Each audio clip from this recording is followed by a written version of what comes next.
जय हिंद साथियों, हमारे परिवार बिहारी क्लासेस में आपका शुभ स्वागत है। तो आज के हमारे इस वीडियो में हमने वे सभी प्रश्न लिए हैं जो कई सारे एग्जामों में काफ़ी बार ये सभी प्रश्न रिपीट हुए हैं। आप इन सभी प्रश्नों को जरूर देख कर जाइए और आपसे एक आग्रह है दोस्तों कि आप एक्स्ट्रा फैक्ट को ध्यानपूर्वक सुनिएगा तो आपको एग्जाम में हूबहू प्रश्न देखने को मिल जाएंगे। तो जल्दी से इस वीडियो को प्रारंभ करते हैं। पहला प्रश्न हमारा यह है कि महात्मा गांधी को गोली किसने मारी थी? तो इस प्रश्न का राइट आंसर हमारा हो जाएगा नाथूराम गोडसे। नाथूराम गोडसे महात्मा गांधी जी को गोली मारे थे। कब? तो यह बिड़ला भवन के निकट 30 जनवरी 1948 को नाथूराम गोडसे महात्मा गांधी जी की हत्या कर दिए थे। इसलिए 30 जनवरी को राष्ट्रीय शहीद दिवस के रूप में मनाते हैं। और 23 मार्च याद रखेगा, इस तारीख को क्या हुआ था कि 23 मार्च को भगत सिंह, राजगुरु और सुखदेव इन तीनों को फांसी पड़ी थी। इस तारीख को भी हम राष्ट्रीय शहीद दिवस के रूप में मनाते हैं। अगला प्रश्न की ओर आगे देखते हैं। गांधी जी को चंपारण आने के लिए किसने प्रेरित किए थे? तो गांधी जी का पहला सत्याग्रह भारत में पूछा जाएगा तो कौन सा था? तो चंपारण सत्याग्रह। और इनको निमंत्रण दिए थे किसानों के एक नेता थे राजकुमार शुक्ला जी, उन्होंने गांधी जी को निमंत्रण दिए थे और यह चंपारण सत्याग्रह 1917 में हुआ था। अगला प्रश्न देखते हैं दोस्तों। सत्याग्रह का सर्वप्रथम प्रयोग गांधी जी ने कहाँ किए थे? तो दक्षिण अफ्रीका में सत्याग्रह का सर्वप्रथम प्रयोग किए थे। याद रखेगा 1893 में इन्होंने दक्षिण अफ्रीका गए थे। गुजरात के एक व्यापारी थे, उनके केस लड़ने के लिए उसी टाइम पे सत्याग्रह का प्रथम प्रयोग किए थे। और एक प्रश्न पूछा जाता है कि विश्व में सबसे पहले रंग भेद के खिलाफ आंदोलन कौन किए थे? तो महात्मा गांधी जी ही किए थे। इस प्रश्न को भी याद रखिएगा साथियों। हमारा यह एक्स्ट्रा फैक्ट वाला वीडियो और पिक्चर के माध्यम से समझाने का यह कंटेंट अगर आपको पसंद आ रहा है तो प्लीज़ हमारे इस छोटे से चैनल को सपोर्ट करें और अपने सभी साथियों को यह वीडियो शेयर करें ताकि उनका भी लाभ हो पाए। अगला प्रश्न देख लेते हैं। गदर पार्टी किसके नेतृत्व में बनी थी? तो गदर पार्टी की स्थापना लाला हरदयाल ने किए थे। हमारा राइट आंसर लाला हरदयाल हो जाएगा। इसकी स्थापना 1913 में किया गया था। 1913 ईस्वी में किया गया था यूएसए में। और यूएसए के एक स्थान है सैन फ्रांसिस्को, वहाँ पे लाला हरदयाल के द्वारा गदर पार्टी की स्थापना किया गया था। अगला प्रश्न देखते हैं। चंपारण आंदोलन कब हुआ था? चंपारण आंदोलन 1917 में हुआ था, जो कि गांधी जी के नेतृत्व में हुआ था। यह नील विद्रोह, नील के खिलाफ हुआ था। अगला देखते हैं। रॉलेट एक्ट कब लागू किया गया था? रॉलेट एक्ट 19 मार्च 1919 को लागू किया गया था। याद रखेगा सर रॉलेट ने यह रॉलेट एक्ट लागू किए थे और इसे हम ना अपील, ना वकील, ना दलील का कानून कहते हैं, यानी कि काला कानून के नाम से रॉलेट एक्ट को जाना जाता है। अगला देखते हैं प्रश्न। पूरे देश में खिलाफत दिवस कब मनाया गया? तो पूरे देश में खिलाफत दिवस 19 अक्टूबर 1919 को मनाया गया था। खिलाफत आंदोलन जो कि तुर्की के खलीफा पद था उसको समाप्त करने के विरोध में भारत में अली बंधुओं ने खिलाफत आंदोलन के नेतृत्व किए थे, जिसके नेता बनाया गया था गांधी जी को। अगला प्रश्न की ओर आगे देखते हैं दोस्तों। स्वशासन के लिए बाल गंगाधर तिलक ने किस संस्था की स्थापना किए थे? तो मुख्य रूप से यह प्रश्न पूछा जा रहा है कि बाल गंगाधर तिलक ने किस संस्थान की स्थापना किए थे? तो होम रूल लीग की स्थापना बाल गंगाधर तिलक के द्वारा किया गया था। यह 1916 में किया गया था और होम रूल लीग की स्थापना मुंबई के या महाराष्ट्र के पुणे में किए थे। कौन किए थे? तो बाल गंगाधर तिलक। आगे एक होम रूल लीग से जुड़ा प्रश्न भी देख लेते हैं। एनी बेसेंट ने होम रूल लीग की स्थापना कब और कहाँ किए थे? याद रखेगा होम रूल लीग की स्थापना दोनों 1916 में ही किए थे। कौन कौन थे? तो बाल गंगाधर तिलक और एनी बेसेंट। बाल गंगाधर तिलक किए थे पुणे में और मद्रास में किए थे एनी बेसेंट। याद रखेगा एनी बेसेंट आयरिश लेडी थी।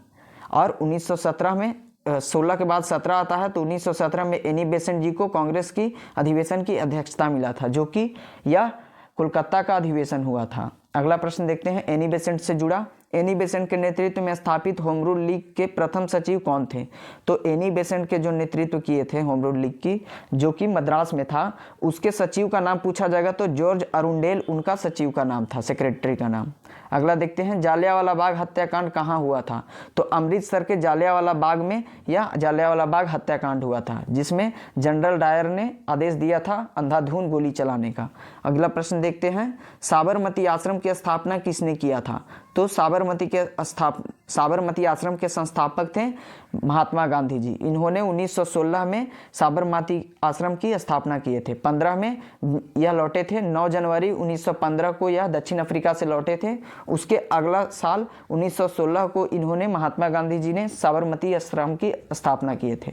इनको एक सजेशन दिया गया था किनके द्वारा, गोपाल कृष्ण गोखले के द्वारा, कि भारत में आप आंदोलन खड़ा करने से पहले पूरी तरह से भारत को जानिए, देशवासियों का क्या मनोवृत्ति है उसको समझिए। यह विचार कौन दिए थे? तो गोपाल कृष्ण गोखले दिए थे महात्मा गांधी जी को। अगला प्रश्न देखते हैं, महात्मा गांधी ने साबरमती आश्रम की स्थापना कब और कहाँ की है? तो हमने अभी पढ़ा 1916 में अहमदाबाद में इन्होंने साबरमती आश्रम की स्थापना किए थे। अहमदाबाद शहर किस नदी के किनारे स्थित है? तो इसका राइट आंसर भी साबरमती हो जाएगा। अगला प्रश्न देखते हैं दोस्तों, गदर पार्टी की स्थापना कब और कहाँ किया गया? तो हमने अभी देखा 1913 में सैन फ्रांसिस्को में लाला हरदयाल के द्वारा गदर पार्टी की स्थापना किया गया था।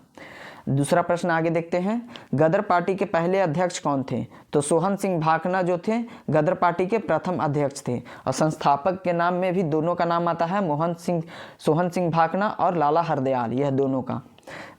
अगला प्रश्न देखते हैं दोस्तों, भारत में सत्याग्रह का सबसे पहला प्रयोग गांधी जी ने कहाँ किए थे? तो चंपारण सत्याग्रह 1917 में गांधी जी के द्वारा सर्वप्रथम सत्याग्रह था। आगे की ओर नेक्स्ट प्रश्न देखते हैं, महात्मा गांधी को कैसर-ए-हिंद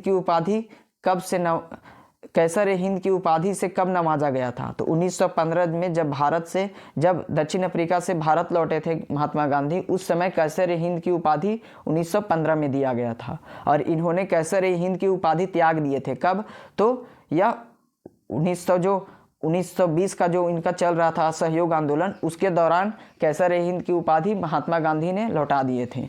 और नाइटहुड की उपाधि कौन लौटाए थे? तो याद रखिएगा, रविंद्रनाथ टैगोर जलियांवाला बाग हत्याकांड के विरोध में इन्होंने नाइटहुड की उपाधि 1919 में लौटा दिए थे।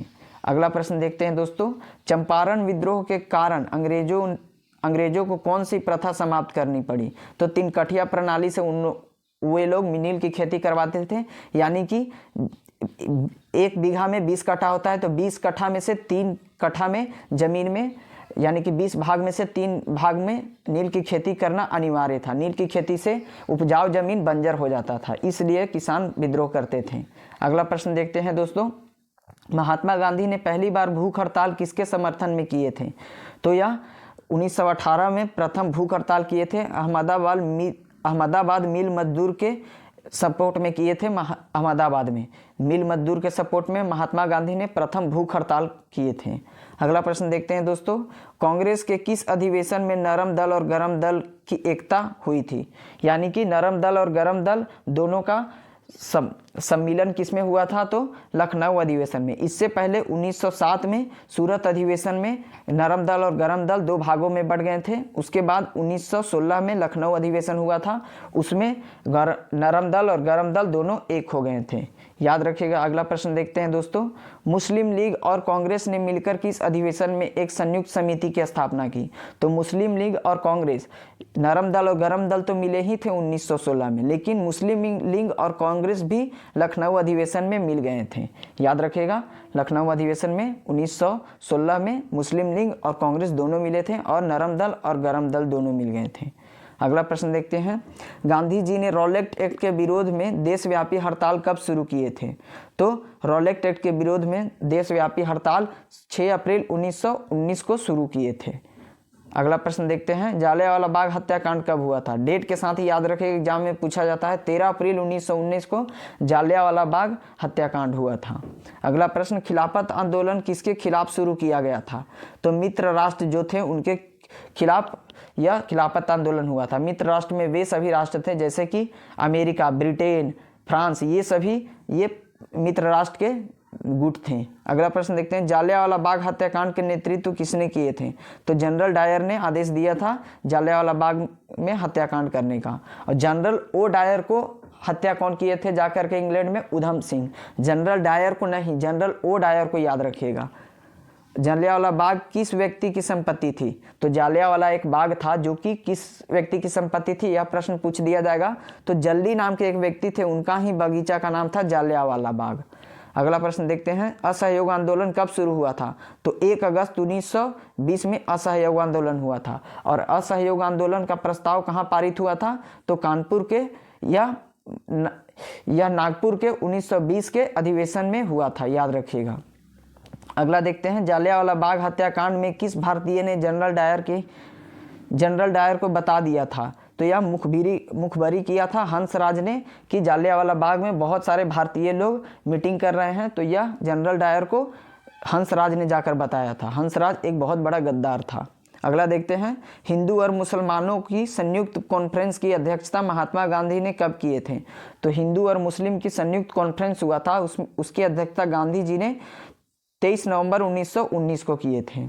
अगला देखते हैं दोस्तों प्रश्न, खिलाफत आंदोलन किसके समर्थन में किया गया था? तो याद रखिएगा, खिलाफत आंदोलन जब फर्स्ट वर्ल्ड वार या मित्र राष्ट्र लोग जीत गए थे, तो इंग्लैंड जो था उस पर टर्की का अधिकार हो गया। टर्की का जो होता था खलीफा पद, वे प्रधान होते थे। तो तुर्की में खलीफा पद को समाप्त कर दिया गया। उसी के विरोध में भारतीय लोग भी खिलाफत आंदोलन शुरू किए थे, जिसका नेतृत्व गांधी जी कर रहे थे और इसकी शुरुआत अली बंधुओं के द्वारा किया गया था। अगला प्रश्न, अमेरिका के किस राष्ट्रपति ने हिरोशिमा पर बम गिराने का आदेश दिया था? हमें पता है कि ये सेकेंड वर्ल्ड वार के समय अमेरिका के राष्ट्रपति कौन थे? रूजवेल्ट। लेकिन बम गिराया गया था 1945 में हिरोशिमा और नागासाकी पे। तो उस समय राष्ट्रपति पूछा जाएगा तो हेनरी ट्रूमैन थे राष्ट्रपति। याद रखेगा, हेनरी ट्रूमैन थे अमेरिका के राष्ट्रपति जब हिरोशिमा और नागासाकी पे बम गिराया गया था। अगला प्रश्न, नौजवान भारत सभा की स्थापना किसने किए थे? तो सरदार भगत सिंह नौजवान भारत सभा की स्थापना 1926 में किए थे। और HSRA की स्थापना कब किया गया था? तो 1928 में। यह HRA के बाद 1924 में HRA की स्थापना हुई थी और HSRA की स्थापना 1928 में हुई थी, याद रखेगा। और इस समय HSRA की स्थापना कौन किए थे? तो यह किए थे चंद्रशेखर आजाद और भगत सिंह के द्वारा। अगला प्रश्न, पर्सलिन टावर किस देश में स्थित है? सभी को तो और टावर पता है, लेकिन पर्सलिन टावर अगर पूछ दिया जाएगा तो यह चीन में स्थित है। चीन में पर्सलिन टावर स्थित है। यहाँ से सभी कुछ आंदोलनों को देख लेते हैं बारी बारी से। बंग भंग आंदोलन यानी कि बंगाल का विभाजन कब हुआ था, उसी के खिलाफ में बंग भंग आंदोलन यानी कि स्वदेशी आंदोलन चलाया गया था 1905 में। स्वदेशी आंदोलन जब 1905 में चलाया गया था तो उस समय भारत के वायसराय कौन थे? तो लॉर्ड कर्जन थे। उन्होंने ही बंगाल को 2 विभाजित कर दिए थे। अगला है, मुस्लिम लीग की स्थापना कब हुई थी? तो 1906 में मुस्लिम लीग की स्थापना ढाका में हुई थी। लेकिन याद रखेगा, इसका मुख्यालय पूछा जाएगा, सभी को नहीं यह पता है। आप याद रखेगा, मुख्यालय इसका लखनऊ में स्थित है। लखनऊ में इसका मुख्यालय स्थित है और इसकी प्रथम बैठक ढाका में हुई थी दोस्तों। अगला प्रश्न देखते हैं, कांग्रेस का बंटवारा कब हुआ था? हमने अभी देखा, रहीमतुल्ला सयानी थे। याद रखेगा, कांग्रेस का बंटवारा 1907 के या सूरत अधिवेशन में हुआ था।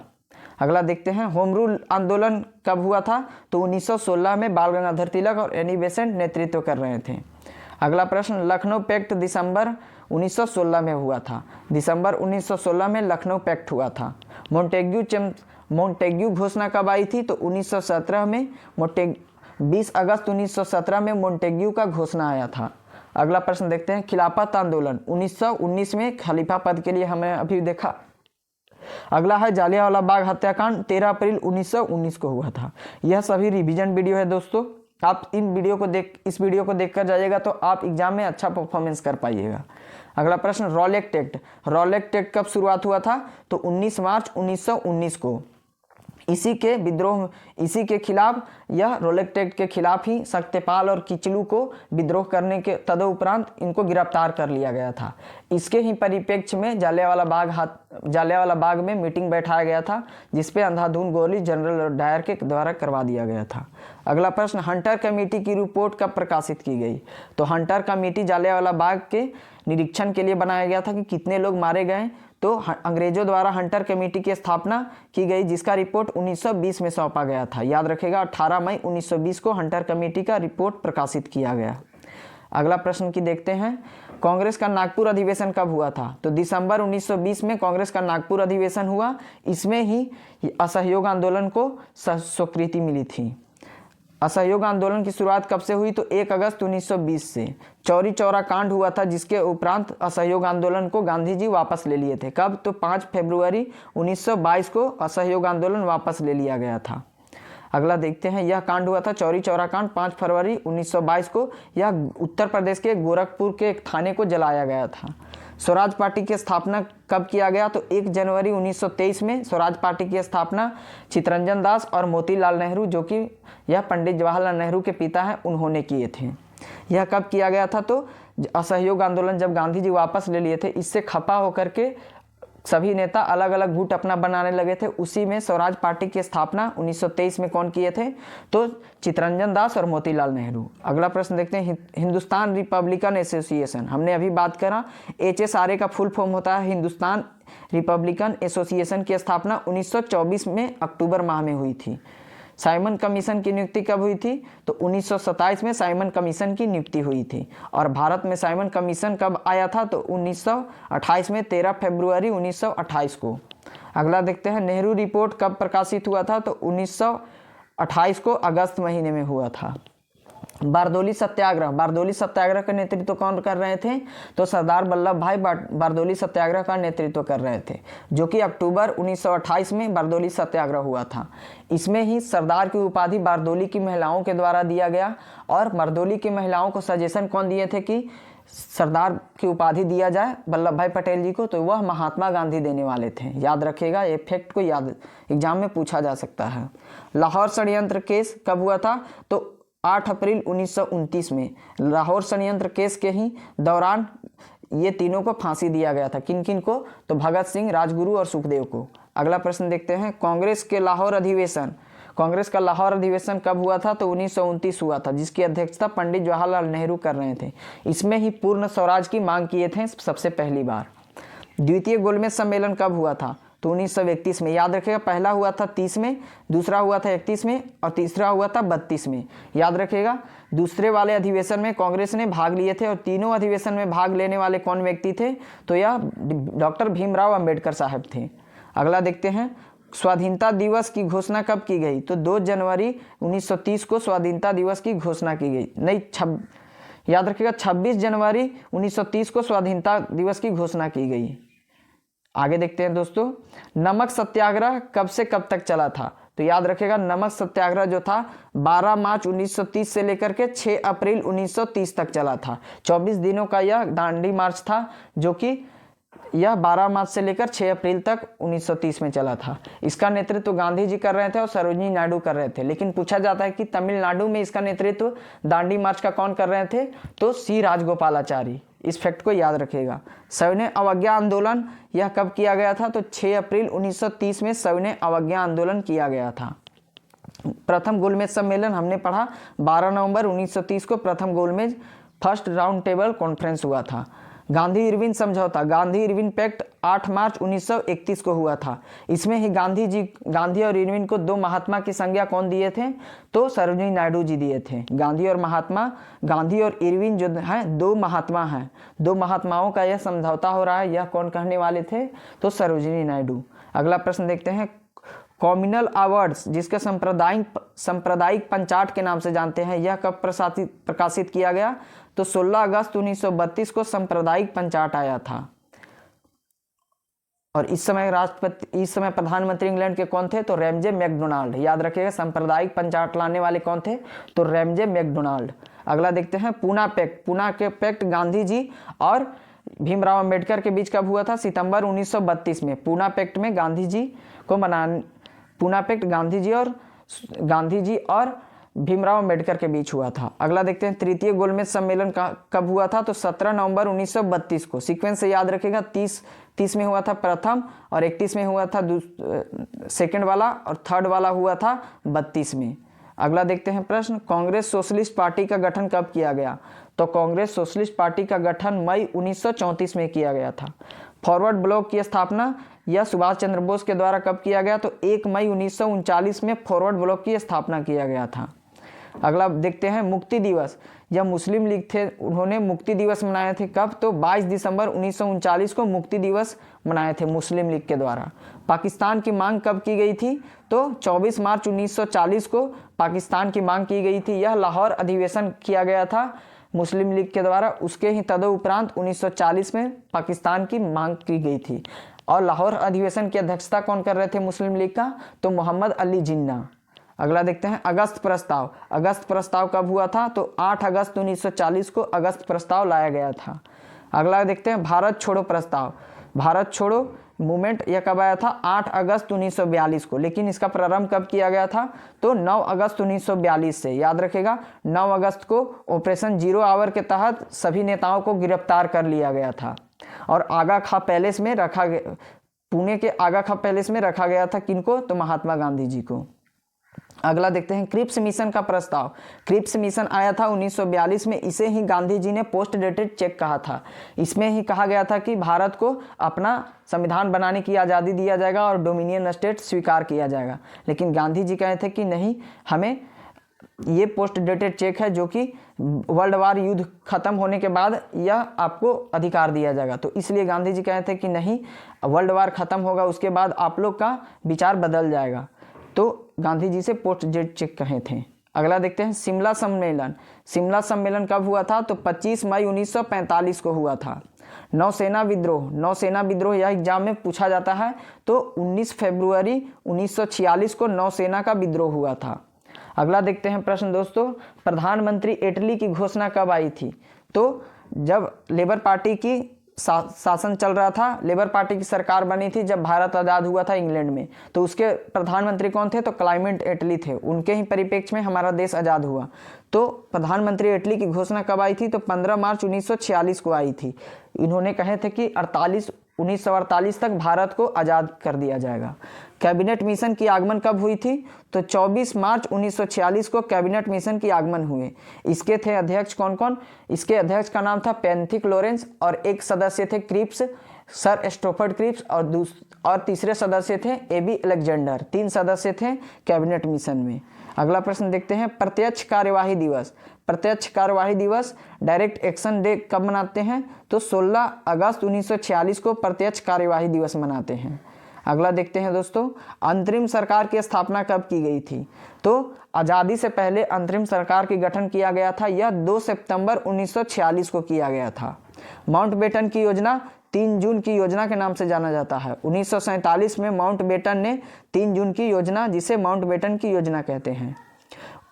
स्वतंत्रता भारत को कब मिली थी, तो हमारा देश इंडिपेंडेंट कब हुआ, तो 15 अगस्त 1947 को पूरी तरह से हमारा देश आज़ाद हो गया। आधुनिक इतिहास के महत्वपूर्ण घटनाओं को आपके दिमाग में उतारने की कोशिश करेंगे। पूरे इतिहास में इसी आधुनिक भारत टॉपिक से सबसे अधिक सवाल पूछे जाते हैं। आज हम इस वीडियो में सभी घटनाओं को क्रमबद्ध तरीकों से कहानी के माध्यम से समझेंगे। साथियों, आप इस वीडियो को पूरी देखें और अपने एग्जाम में 4 से 5 नंबर पक्का कर लें। तो देर ना करते हुए हम जल्दी से इस छोटी सी वीडियो को शुरू करते हैं। जैसे कि हमें पता है कि हमारे भारत पे अंग्रेजों का हुकूमत हुआ करता था। तो 1857 में प्रथम भारतीय स्वतंत्रता संग्राम हुई। इसकी शुरुआत मंगल पांडे द्वारा पश्चिम बंगाल के बैरकपुर छावनी से हुई थी। मंगल पांडे का संबंध 34वीं इन्फेंट्री से था। यह एग्जाम में पूछा जाता है प्रश्न कि मंगल पांडे का संबंध किस इन्फेंट्री से था, तो 34वीं नंबर इन्फेंट्री से मंगल पांडे संबंधित थे। 1857 के क्रांति को कई इतिहासकारों ने सिर्फ सिपाही विद्रोह कहा था।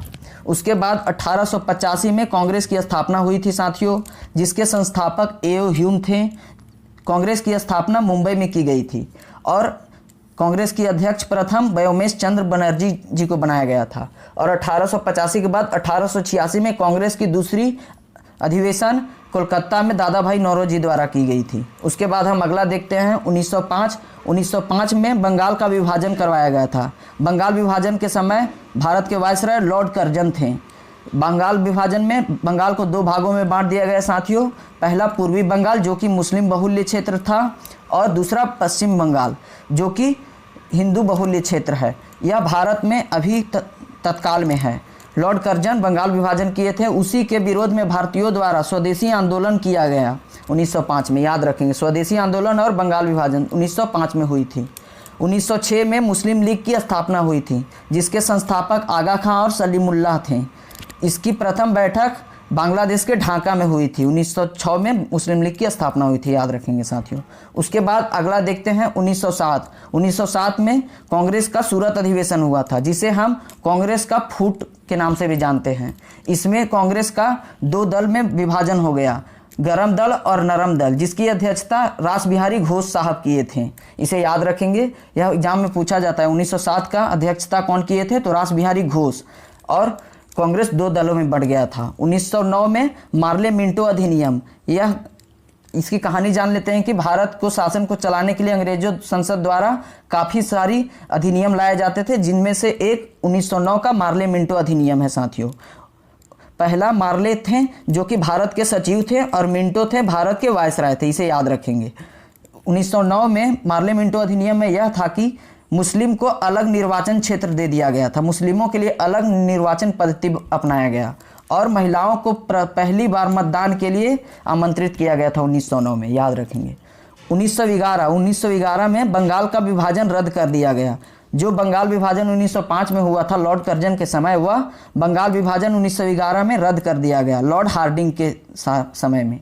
यह और साथ ही साथ दिल्ली को राजधानी बनाया गया। कोलकाता से राजधानी दिल्ली शिफ्ट हो गया 1911 में, और जो बंगाल के अंदर होते थे बिहार, झारखंड, उड़ीसा, उसे उड़ीसा और बिहार को बंगाल से अलग कर दिया गया था साथियों, इसे याद रखेंगे। उसके बाद 1916 में होम रूल आंदोलन।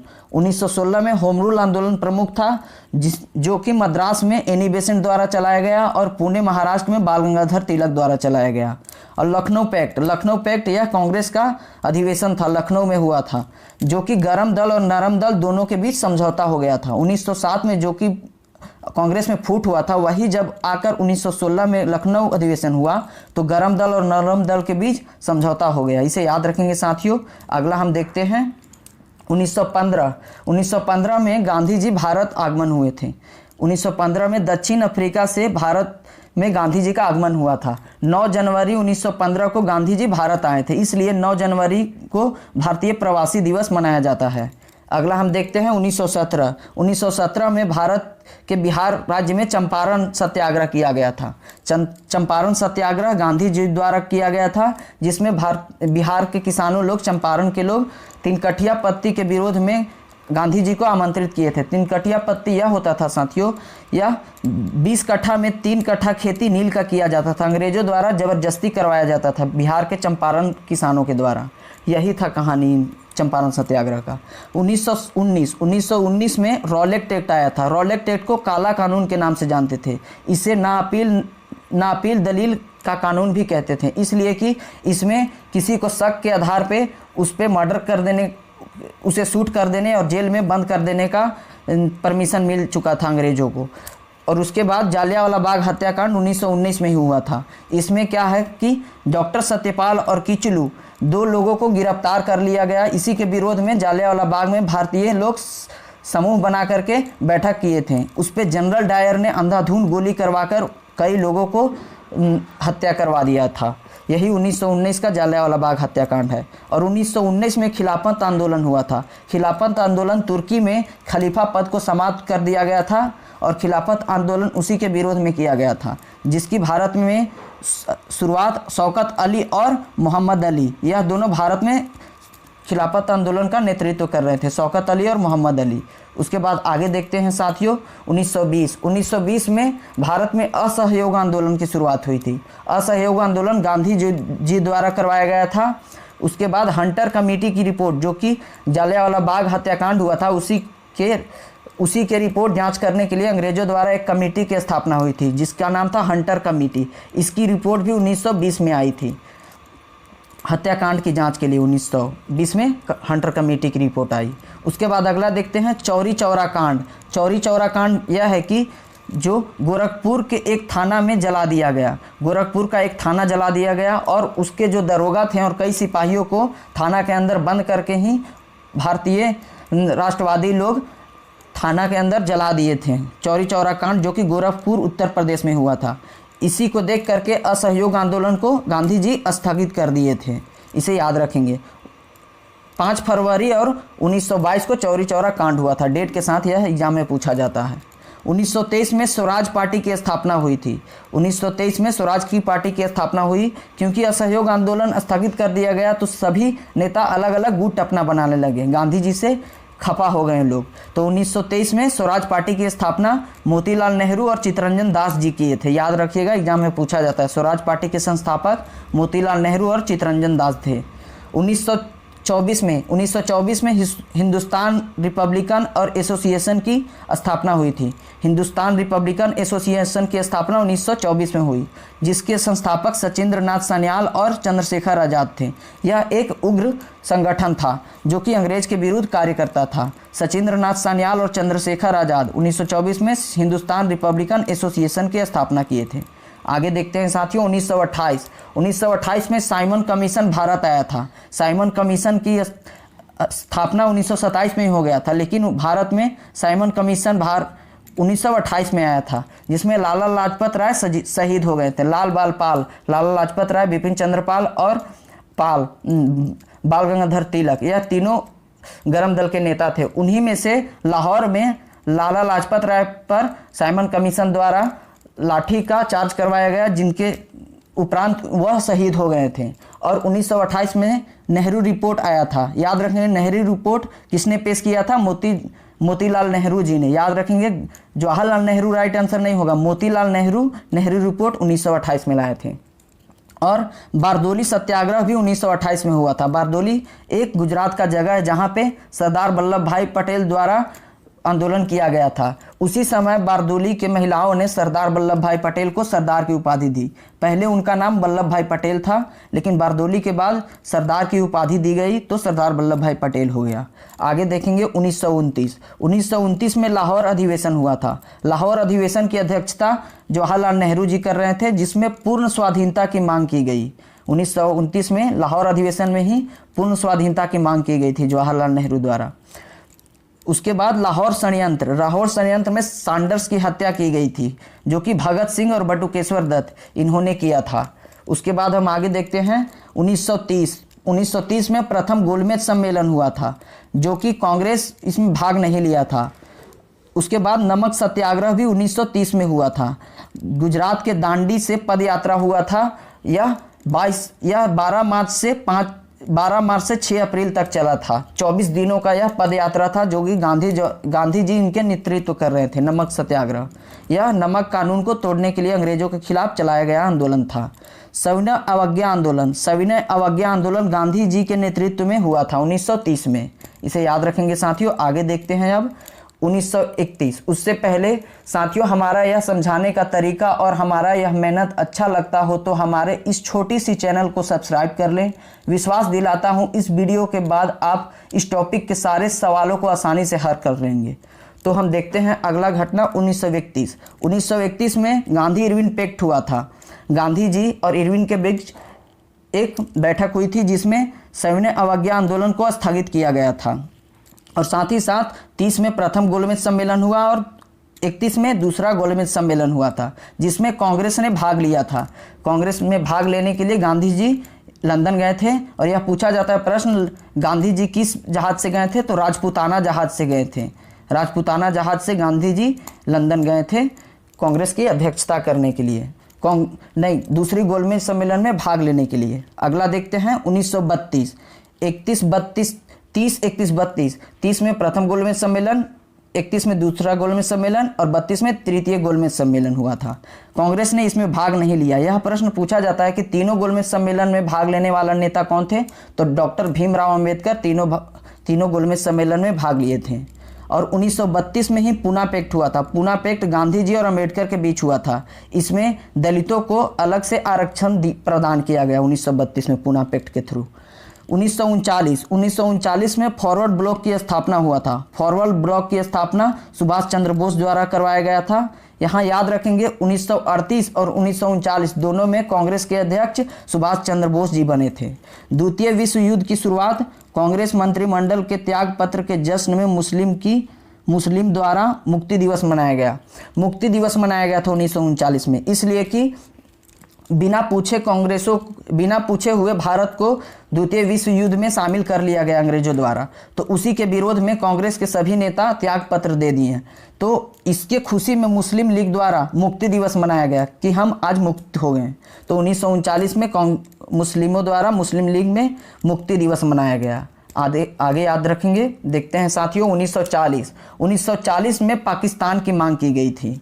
मुस्लिम लीग का लाहौर अधिवेशन में ही पहले बार पाकिस्तान की मांग की गई थी। यह प्रश्न पूछा जाता है कि पाकिस्तान की मांग कब की गई थी, तो लाहौर अधिवेशन में मुस्लिम लीग का।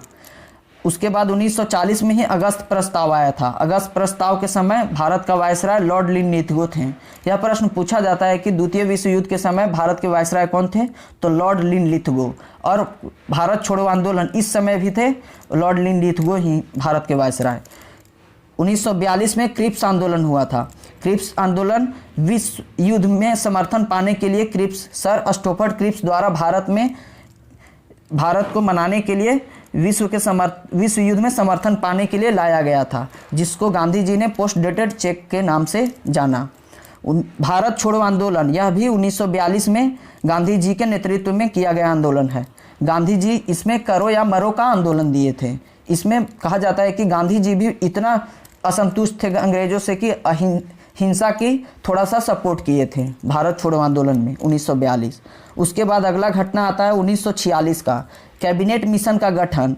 कैबिनेट मिशन का गठन 1946 में किया गया, जिसके अध्यक्ष पैंथिक लॉरेंस थे। उसके 3 सदस्य थे साथियों। पैंथिक लॉरेंस जिसके अध्यक्ष थे कैबिनेट मिशन का, और दूसरे सदस्य थे स्टोफर्ड क्रिप्स, और तीसरे सदस्य थे एलेक्जेंडर। संविधान सभा का गठन भी 1946 में किया गया। प्रत्यक्ष कार्यवाही दिवस मुस्लिमों द्वारा प्रत्यक्ष कार्यवाही दिवस मुस्लिम लीग द्वारा किया गया था। अंतरिम सरकार का गठन जब किया गया 1946 में, तो उसके प्रधानमंत्री जवाहरलाल नेहरू जी बने थे। इसे याद रखेंगे साथियों। आगे देखते हैं अब 1947 में माउंटबेटन योजना आता है। कहा जाता है 3 जून का योजना भी माउंटबेटन योजना को ही जानते हैं।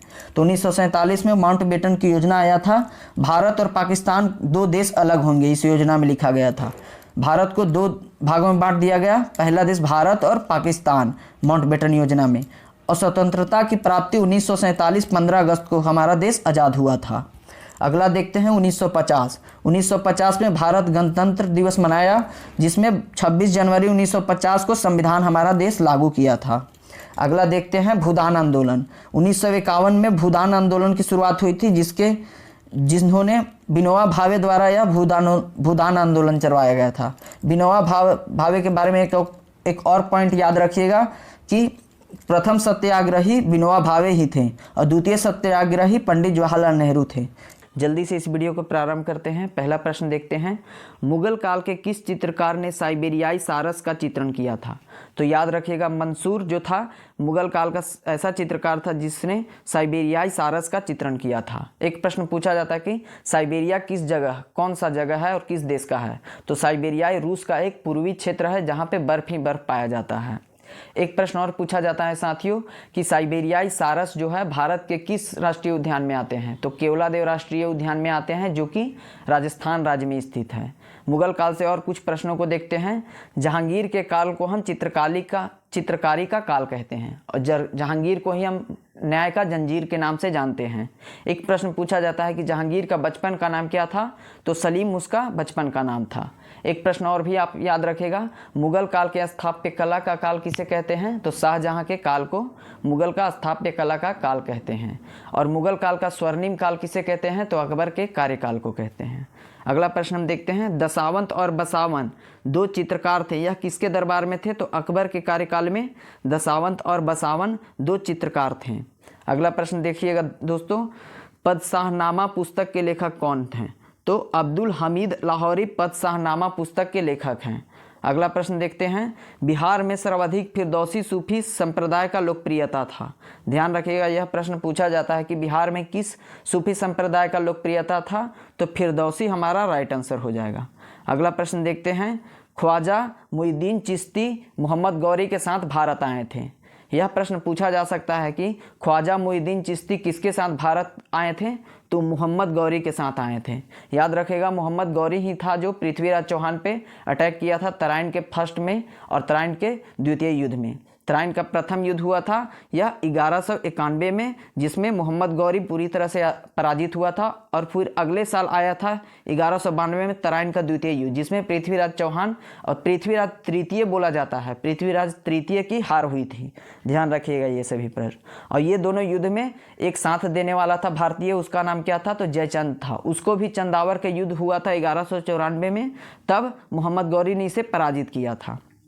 इन सभी प्रश्न को याद रखिएगा। अगला प्रश्न देखते हैं दोस्तों, शेख निजामुद्दीन औलिया और गयासुद्दीन तुगलक के संबंध अच्छे नहीं थे।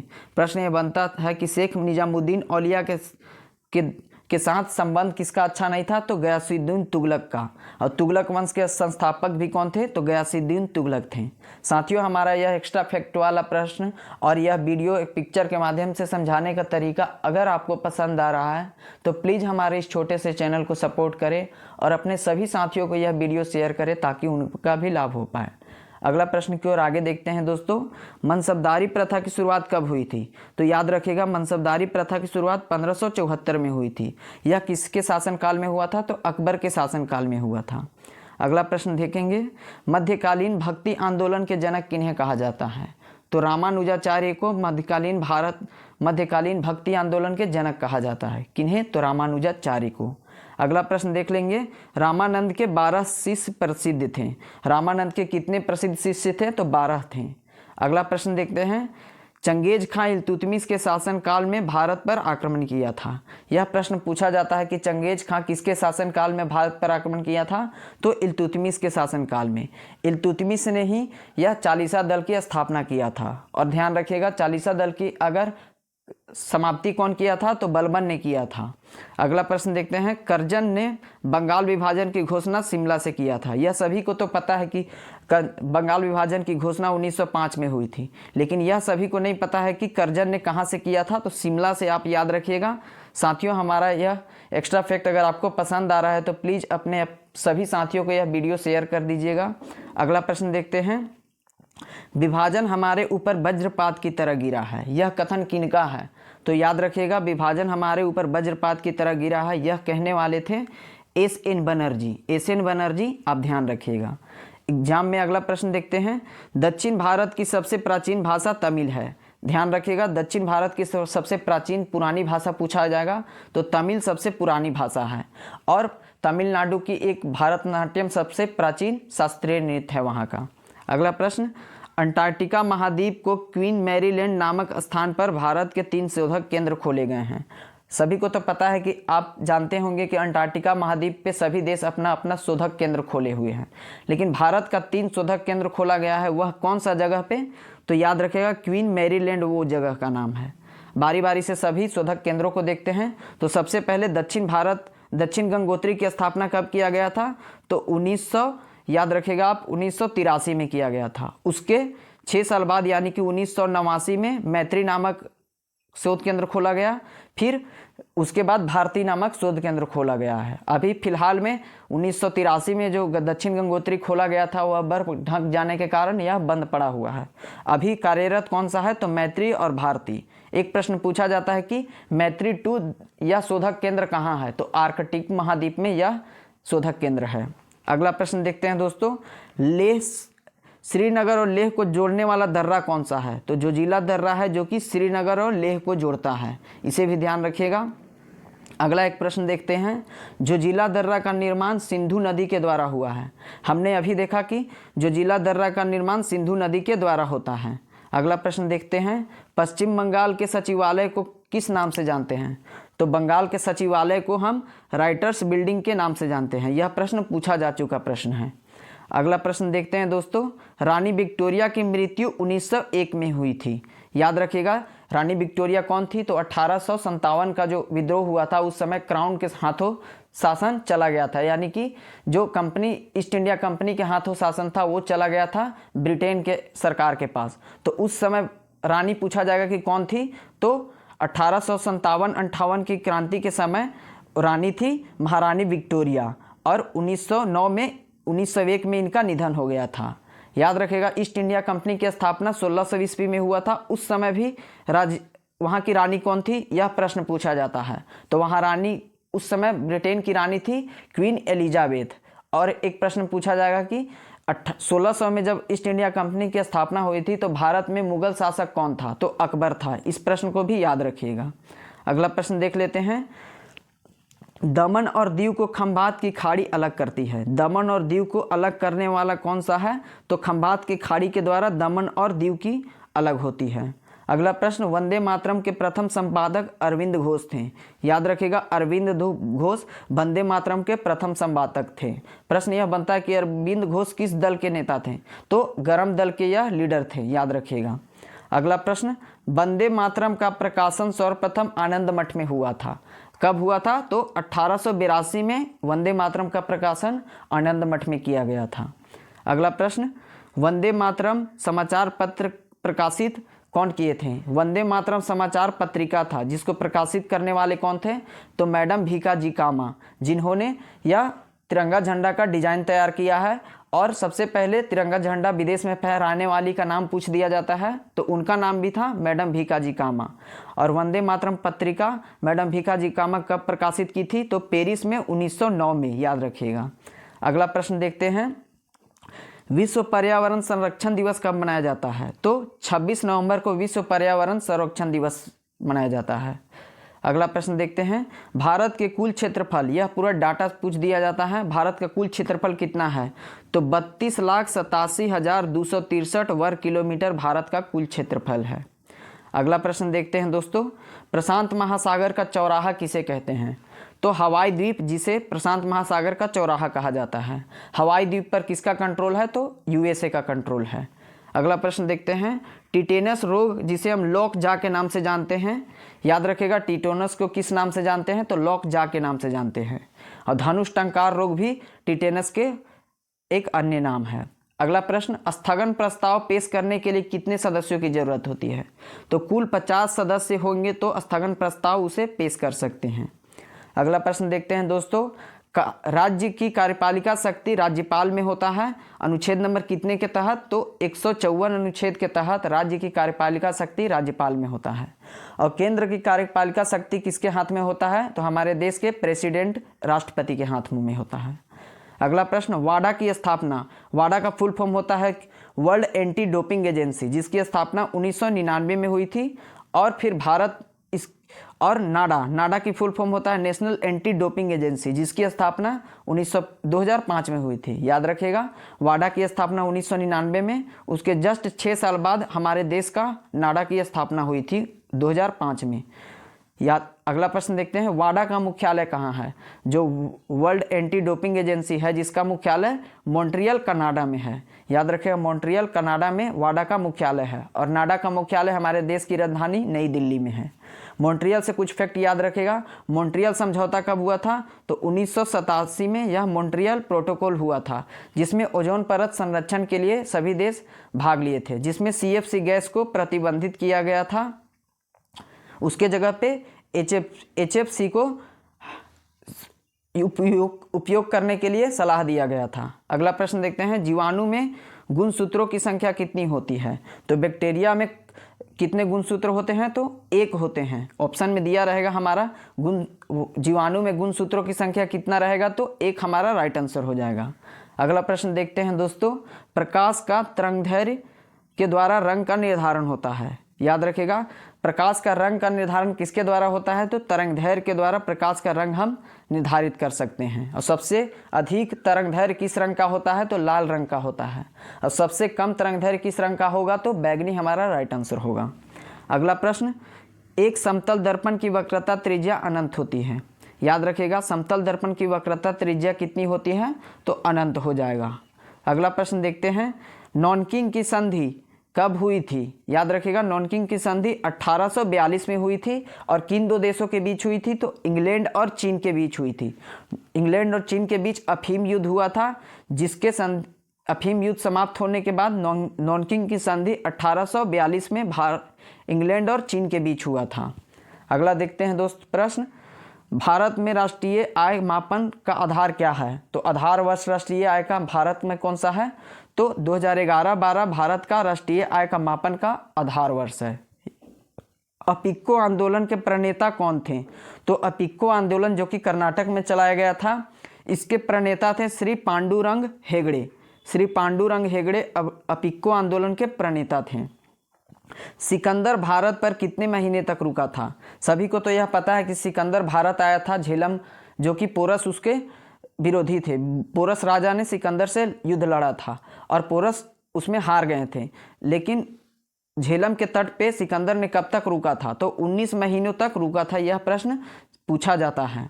अगला प्रश्न देखते हैं दोस्तों, विश्व युवा कौशल दिवस कब मनाया जाता है?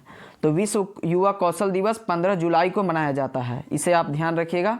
अगला प्रश्न, राष्ट्रीय पोषण पदार्थ संस्थान यह कहाँ है?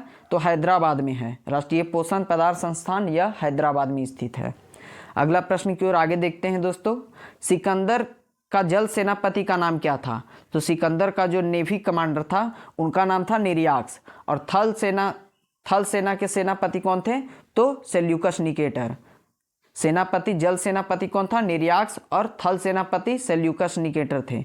सेल्यूकस निकेटर को ही राजदूत बनाकर सिकंदर भेजा था किसके दरबार में? तो यह चंद्रगुप्त मौर्य के दरबार में, जिसमें सेल्यूकस निकेटर हार गया था और अपनी बेटी कार्नेलिया से चंद्रगुप्त मौर्य की शादी कर दिए थे, जिसमें चंद्रगुप्त मौर्य ने 500 हाथी इन्हें गिफ्ट किए थे। अगला प्रश्न, सप्तरथ मंदिर का निर्माण पल्लव नरेश नरसिंह वर्मन प्रथम ने महाबलीपुरम में किए हैं। याद रखिएगा सप्तरथ मंदिर कहाँ है? तो सबसे पहला आंसर हो जाएगा सप्तरथ मंदिर महाबलीपुरम में है। जिसका निर्माण कौन करवाए थे? यह पल्लव नरेश थे नरसिंह वर्मन प्रथम, जिन्होंने सप्तरथ मंदिर का निर्माण महाबलीपुरम में करवाए थे। अगला प्रश्न देखते हैं, मनसबदारों की सर्वाधिक संख्या किसके काल में थी? तो मुगल काल का शासक था औरंगजेब, जिसके कार्यकाल में मनसबदारों की सर्वाधिक संख्या थी। एक प्रश्न पूछा जाता है कि हिंदू मनसबदारों की सर्वाधिक संख्या किसके शासनकाल में थी? तो इस प्रश्न का भी राइट आंसर हमारा हो जाएगा औरंगजेब के कार्यकाल में। 2 अस्पा और सी अस्पा व्यवस्था जहांगीर ने लागू किया था। याद रखिएगा 2 अस्पा और सी अस्पा ये एक व्यवस्था चलाया गया था किसके द्वारा? तो जहांगीर के द्वारा। हमने अभी जाना जहांगीर का बचपन का नाम सलीम था। अगला प्रश्न, औरंगजेब शाहजहां का तीसरा पुत्र था। ध्यान रखिएगा शाहजहां का बेटा का नाम था औरंगजेब, यह तीसरा बेटा था। अगला प्रश्न, मुगल काल में सर्वाधिक महत्वाकांक्षी राजा औरंगजेब को कहा जाता है। मुगल काल का सर्वाधिक महत्वाकांक्षी राजा औरंगजेब को कहते हैं। अगला प्रश्न देखते हैं, 41वां अधिवेशन की अध्यक्षता सरोजिनी नायडू ने कानपुर में 1925 में की थी। प्रथम भारतीय कांग्रेस अध्यक्ष कौन थी महिला? तो सरोजिनी नायडू हमारा राइट आंसर हो जाएगा। यह कहाँ अधिवेशन किया गया था? तो कानपुर में 1925 में। यह सभी को पता है, लेकिन 41वां अधिवेशन याद रखिएगा आप, 41वां अधिवेशन वह था 1925 का। अगला प्रश्न देखते हैं, 1933 में कोलकाता अधिवेशन की अध्यक्षता कौन किए थे? तो याद रखिएगा नेल्ली सेनगुप्ता 1933 में कोलकाता अधिवेशन की अध्यक्षता किए थे। अगला प्रश्न देखते हैं, 40वां अधिवेशन की अध्यक्षता गांधी जी के द्वारा 1924 में किया गया था। कहाँ था? तो यह बेलगांव में किया गया था। 40वां अधिवेशन की अध्यक्षता गांधी जी के द्वारा एक बार मात्र किया गया था। कब? तो 1924 में किया गया था। अगला प्रश्न, गांधी इरविन समझौता कब हुआ था? तो 1931 में, जिसे हम दिल्ली समझौता के नाम से जानते हैं। और गांधी इरविन समझौता को सरोजिनी नायडू के द्वारा क्या कहा गया था? तो 2 महात्माओं का यह मिलन था। अगला प्रश्न देखते हैं, विषुवत रेखा की लंबाई ज्ञात करने का प्रथम प्रयास किन्होंने किया था? तो यह प्रश्न पूछा जाता है, तो इसका राइट आंसर हमारा हो जाएगा विषुवत रेखा को सबसे पहले लंबाई ज्ञात करने का प्रयास अरस्तु के द्वारा किया गया था। अरस्तु जो कि बायोलॉजी के जनक कहे जाते हैं। एग्जामों के लिए काफ़ी महत्वपूर्ण टॉपिक, इतिहास के प्रमुख घटनाओं एवं उनसे जुड़े महत्वपूर्ण बिंदुओं को देखेंगे। साथियों, इस टॉपिक से हर एग्जाम में 2 से 3 प्रश्न पूछे जाते हैं। आप हमारे एक्स्ट्रा फैक्ट को देखिएगा तो यहाँ से टू द पॉइंट आपके एक शिफ्ट में प्रश्न पूछे जाएंगे। तो जल्दी से इस वीडियो को प्रारंभ करते हैं। पहला है, महावीर जी का जन्म कब हुआ था? तो महावीर जी का संबंध है जैन धर्म से। इनका जन्म वैशाली में 540 ईसा पूर्व में हुआ था। अगला है महावीर जी का निर्वाण प्राप्ति कब हुआ था, तो 468 ईसा पूर्व पावापुरी में इनको निर्वाण की प्राप्ति हुई थी। याद रखिएगा महावीर जी 24वें तीर्थंकर थे जैन धर्म के। पहले तीर्थंकर की बात करें तो ऋषभदेव थे, और 23वें तीर्थंकर एग्जाम में पूछा जाता है, जिनका नाम था पार्श्वनाथ। याद रखिएगा जैन 2 संगतियाँ हुई थी, प्रमुख 2 जैन संगतियाँ हुई थी। पहला हुआ था यह उस समय राजा थे पाटलिपुत्रा में चंद्रगुप्त मौर्य, उनके कार्यकाल में यह पहला जैन संगति हुआ था। और दूसरा हुआ था वल्लभी गुजरात में। इन पॉइंट को याद रखिएगा, एग्जाम में पूछा जाता है। आगे की ओर बढ़ते हैं। अब बौद्ध धर्म, गौतम बुद्ध जी का जन्म कब हुआ था, तो गौतम बुद्ध जी का जन्म 563 ईसा पूर्व में हुआ था। यह NCERT के आधारित यह ईस्वी दिया हुआ है। 563 ईसा पूर्व में गौतम बुद्ध जी का जन्म कहाँ हुआ था, तो लुम्बिनी में हुआ था, जो कि यह नेपाल के तराई में स्थित है। और गौतम बुद्ध जी का महापरिनिर्वाण कब हुआ था, तो यह 483 ईसा पूर्व में गौतम बुद्ध जी का परिनिर्वाण हुआ था। यह कुशीनगर उत्तर प्रदेश में हुआ था, इसे भी ध्यान रखिएगा। और 483 ईसा पूर्व में पहला बौद्ध संगति हुआ था इसके निर्वाण प्राप्ति के उपलक्ष्य में। तो यह कौन करवाए थे, तो याद रखिएगा यह अजातशत्रु के द्वारा कहाँ करवाया गया था, तो राजगृह में करवाया गया था। दूसरा वाला करवाया गया था कालाशोक के समय वैशाली में, और तीसरी बौद्ध संगति अशोक सम्राट के समय किया गया था पाटलिपुत्रा में, और चौथी बौद्ध संगति यह कनिष्क के द्वारा कुंडलवन कश्मीर में किया गया था। आगे देखते हैं, अशोक द्वारा कलिंग पर विजय कब प्राप्त की गई, तो कलिंग यह उड़ीसा राज्य में स्थित है। कलिंग पे विजय 261 ईसा पूर्व में अशोक के द्वारा प्राप्त की गई थी विजय। याद रखिएगा 261 ईसा पूर्व कलिंग विजय के बाद अशोक जी का हृदय परिवर्तित हो गया, और ये फिर हिंसा को त्याग करके अहिंसा के पुजारी बन गए। और इन्होंने बौद्ध गुरु थे एक उपगुप्त, उनसे बौद्ध धर्म की दीक्षा लिए थे। और पूछा जाता है कि उन्होंने अपने बेटे महेंद्र और पुत्री संघमित्रा को श्रीलंका में बौद्ध धर्म के प्रचार के लिए भेजे थे। और देव नाम प्रिय किन्हें जाना जाता है, तो देव नाम प्रिय के नाम से अशोक को जाना जाता है। याद रखिएगा इन सब पॉइंट को एग्जाम में अशोक से रिलेटेड पूछा जाता है। आगे देखते हैं, विक्रम संवत का आरंभ कब हुआ था, तो 57 ईसा पूर्व में विक्रम संवत का आरंभ हुआ था। उज्जैन के शासक थे विक्रमादित्य, उन्होंने विक्रम संवत का प्रारंभ करवाए थे। याद रखिएगा। अगला देखते हैं, शक संवत का प्रारंभ कब हुआ था, तो 78 ईसा पूर्व में शक संवत का प्रारंभ हुआ था, जो कि शक शासक थे कनिष्क, उन्होंने इसका प्रारंभ करवाए थे। याद रखिएगा प्रश्न पूछा जाता है कि विक्रम संवत और शक संवत के बीच कितने वर्षों का अंतर है, तो 135 वर्षों का अंतर है, एग्जाम में पूछा जाता है। और हमारे देश भारत के द्वारा राष्ट्रीय कैलेंडर के रूप में शक संवत को अपनाया गया है। कब अपनाया गया था, तो यह 1957 में अपनाया गया था। यह सभी पॉइंट को याद रखिएगा, एग्जाम में जरूर यहाँ से प्रश्न बनते हैं। आगे की ओर बढ़ते हैं, हिजरी संवत का प्रारंभ कब हुआ था, तो हिजरी संवत का प्रारंभ 622 ईस्वी में हुआ था। याद रखिएगा हिजरी संवत का प्रारंभ 622 ईस्वी में हुआ था। अगला देखते हैं, सोमनाथ मंदिर जो कि गुजरात में स्थित है, इस पे आक्रमण कब किया गया था, तो सोमनाथ मंदिर को लूटा गया था 1025 ईस्वी में। किसके द्वारा, तो मोहम्मद गजनवी के द्वारा। अगला देखते हैं, तराइन का प्रथम युद्ध। तराइन का कुल 2 युद्ध हुआ था, पहला हुआ था 1191 में और दूसरा हुआ था 1192 में।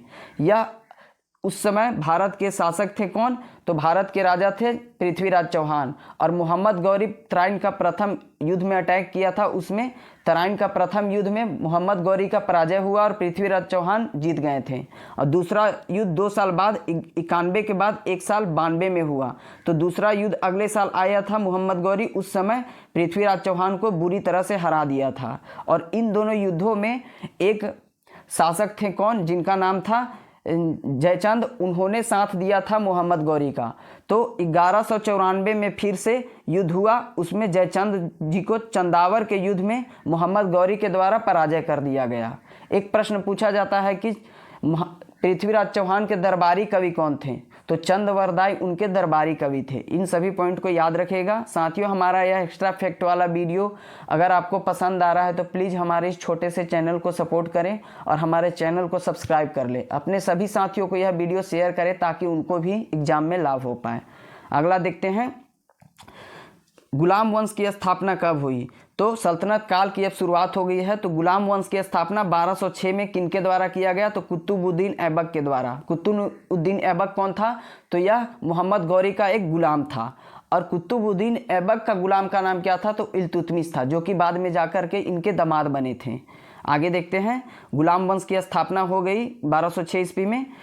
अब देखते हैं वास्को डिगामा भारत कब आया था, तो समुद्री मार्ग की भारत की खोज हुई थी 1498 में। वास्को डिगामा जो कि पुर्तगाली यात्री थे, यह पुर्तगाल भारत में पहले यूरोपीय आए थे और अंत में गए थे कब, 1961 में। किसके द्वारा, तो ऑपरेशन विजय के द्वारा इनको पुर्तगाल से, गोवा से हटाया गया था। अगला देखते हैं पानीपत का प्रथम युद्ध। पानीपत का प्रथम युद्ध 1526 ईस्वी में हुआ था। इस समय भारत के दिल्ली सल्तनत पे किसका सम्राट था, तो लोदी वंश का था। उस समय लोदी के शासक कौन थे, तो इब्राहिम लोदी, और जिन्होंने इस पे अटैक किए थे बाबर ने 1526 ईस्वी में अटैक करके इब्राहिम लोदी को बुरी तरह से हरा करके और युद्ध भूमि में मार दिया गया था। प्रश्न पूछा जाता है कि कौन से सल्तनतकालीन शासक थे जिनको युद्ध भूमि में मारा गया था, तो उसका राइट आंसर हो जाएगा इब्राहिम लोदी। और मुगल वंश की स्थापना भी पानीपत के प्रथम युद्ध के द्वारा किया गया था। अगला देखते हैं पानीपत की द्वितीय युद्ध। पानीपत के द्वितीय युद्ध हुआ था 1556 ईस्वी में। यह अकबर और हेमू के बीच हुआ था और अकबर के संरक्षक थे बैरम खां। उन्होंने इसका नेतृत्व किए थे पानीपत के द्वितीय युद्ध का। आगे देखते हैं पानीपत की तृतीय युद्ध। यह 1761 ईस्वी में हुआ था। अफगानों और मराठों के बीच में हुआ था, जिसमें अफगानों की विजय हुई और मराठों की पराजय हुई थी। अगला देखते हैं, इस समय से ही पता चल गया था कि भारत पे मराठों का शासन अब नहीं होगा।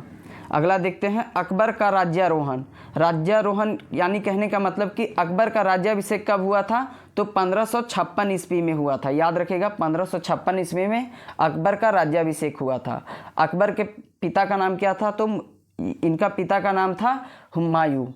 अगला देखते हैं हल्दी घाटी का युद्ध कब हुआ था, तो हल्दी घाटी का युद्ध 1576 ईस्वी में किनके बीच हुआ था, तो यह हुआ था अकबर और महाराणा प्रताप के बीच। अकबर के तरफ से कौन नेतृत्व कर रहे थे, सेनापति थे मान सिंह। याद रखिएगा मान सिंह सेनापति थे अकबर के। हल्दी घाटी का युद्ध 1576 ईस्वी में हुआ था। आगे देखते हैं दीन ए इलाही धर्म की स्थापना कब हुई थी, तो 1582 ईस्वी में दीन ए इलाही धर्म की स्थापना हुई थी। इसके पहले और अंतिम हिंदू कौन थे जो दीन ए इलाही धर्म को स्वीकार किए थे, तो वे बीरबल थे। अगला प्रश्न देखते हैं पलासी का युद्ध कब हुआ था, तो 1757 में हुआ था। यह अंग्रेजों और बंगाल के नवाब सिराजुद्दौला के बीच हुआ था। बंगाल के नवाब सिराजुद्दौला का एक सेनापति था मीर जाफर। वे विश्वासघात किए थे नवाब सिराजुद्दौला के साथ और अंग्रेजों के साथ मिल गए थे। प्रश्न एक पूछा जाता है पलासी के युद्ध में अंग्रेजों तरफ से नेतृत्व कौन कर रहे थे, तो रॉबर्ट क्लाइव। याद रखेगा ये नेतृत्व कर रहे थे। अगला देखते हैं फिर उसके बाद मीर जाफर को बंगाल का नवाब बना दिया गया था। अगला देखते हैं बक्सर का युद्ध 1764 में हुआ था, जो कि बंगाल के नवाब थे मीर जाफर, उनको हटा करके मीर कासिम को शासक बना दिया गया। लेकिन मीर कासिम अपने राजधानी या मुर्शिदाबाद से ले जा करके फिर मुंगेर में स्थापित कर दिए। मुंगेर जो कि आज बिहार में स्थित है। उस समय बक्सर का युद्ध हुआ था 1764 ईस्वी में। बक्सर का युद्ध 1764 ईस्वी में किनके बीच हुआ, तो इधर से थे बंगाल के नवाब मीर कासिम और अवध के नवाब शुजाउद्दौला और फिर थे मुगल शासक। याद रखिएगा ये तीनों लड़ रहे थे अंग्रेजों से और अंग्रेजों के सेनापति कौन थे नेतृत्व करने वाले, तो हेक्टर मुनरो थे। बक्सर के युद्ध से ही पता चल गया कि भारत पे अब कोई भी शक्तिशाली शासक नहीं बचा हुआ, इसलिए अंग्रेज पूरी तरह से अधिकार कर लिए भारत को। आगे देखते हैं बंगाल में फिर 1765 में इलाहाबाद की संधि हुई, जिसके नेतृत्व कौन कर रहे थे, या रॉबर्ट क्लाइव इसके संधि करने के लिए आए थे। अगला है बंगाल में अस्थाई बंदोबस्त की शुरुआत कब हुई, तो 1793 में बंगाल में अस्थाई यानी जमींदारी प्रथा की शुरुआत 1793 में हुई थी। बंगाल में प्रथम विभाजन कब हुआ था, यानी कि बंगाल विभाजन कब हुआ था, तो 1905 में बंगाल का विभाजन किया गया था। उस समय भारत के कौन थे वायसराय, तो लॉर्ड कर्जन थे। लॉर्ड कर्जन बड़ा दुर्जन 1905 में ये बंगाल का विभाजन कर दिए थे, पूर्वी बंगाल और पश्चिमी बंगाल में। आगे देखते हैं और स्वदेशी आंदोलन का प्रारंभ भी पूछा जाता है, किनके वायसराय थे उस समय, तो बंगाल विभाजन के विरोध में स्वदेशी आंदोलन का आयोजन किया गया था। मुस्लिम लीग की स्थापना कब हुई थी? तो 1906 में मुस्लिम लीग की स्थापना हुई थी, जिसकी पहली बैठक कहाँ हुई थी पूछा जाता है, तो ढाका में इसकी स्थापना हुई थी और पहली बैठक भी वहीं पे किया गया था। प्रश्न एक सभी को नहीं पता है, लेकिन आप याद रखिएगा, मुस्लिम लीग का मुख्यालय कहाँ था? तो मुस्लिम लीग का मुख्यालय लखनऊ में स्थित था, इन्हें ध्यान रखिएगा। आगे देखते हैं दोस्तों, मार्ले मिंटो सुधार कब आया था? तो मार्ले मिंटो सुधार अधिनियम 1909 में आया था, याद रखिएगा। मार्ले थे जो ये सचिव थे और मिंटो थे भारत के वायसराय। मार्ले थे सचिव और मिंटो थे वायसराय। 1909 में मार्ले मिंटो सुधार आया था, इससे ही सांप्रदायिक निर्वाचन का जन्मदाता हुआ था। सांप्रदायिक निर्वाचन का शुरुआत 1909 के मार्ले मिंटो सुधार से हुआ था। अगला देखते हैं, प्रथम विश्व युद्ध का कार्यकाल कब से कब तक था? तो 1914 से लेकर के 1918 तक प्रथम विश्व युद्ध का कार्यकाल था, याद रखिएगा। अगला है, द्वितीय विश्व युद्ध का कार्यकाल कब से कब तक था? तो 1939 से लेकर 45 तक द्वितीय विश्व युद्ध चला था। पूछा जाता है कि द्वितीय विश्व युद्ध में इंग्लैंड के प्रधानमंत्री कौन थे? तो ये इंग्लैंड के प्रधानमंत्री का नाम था द्वितीय विश्व युद्ध में विंस्टन चर्चिल, और अमेरिका के राष्ट्रपति का नाम था रूजवेल्ट। यह एग्जाम में पूछा जाता है। और पूछा जाता है द्वितीय विश्व युद्ध के समय भारत के वायसराय कौन थे?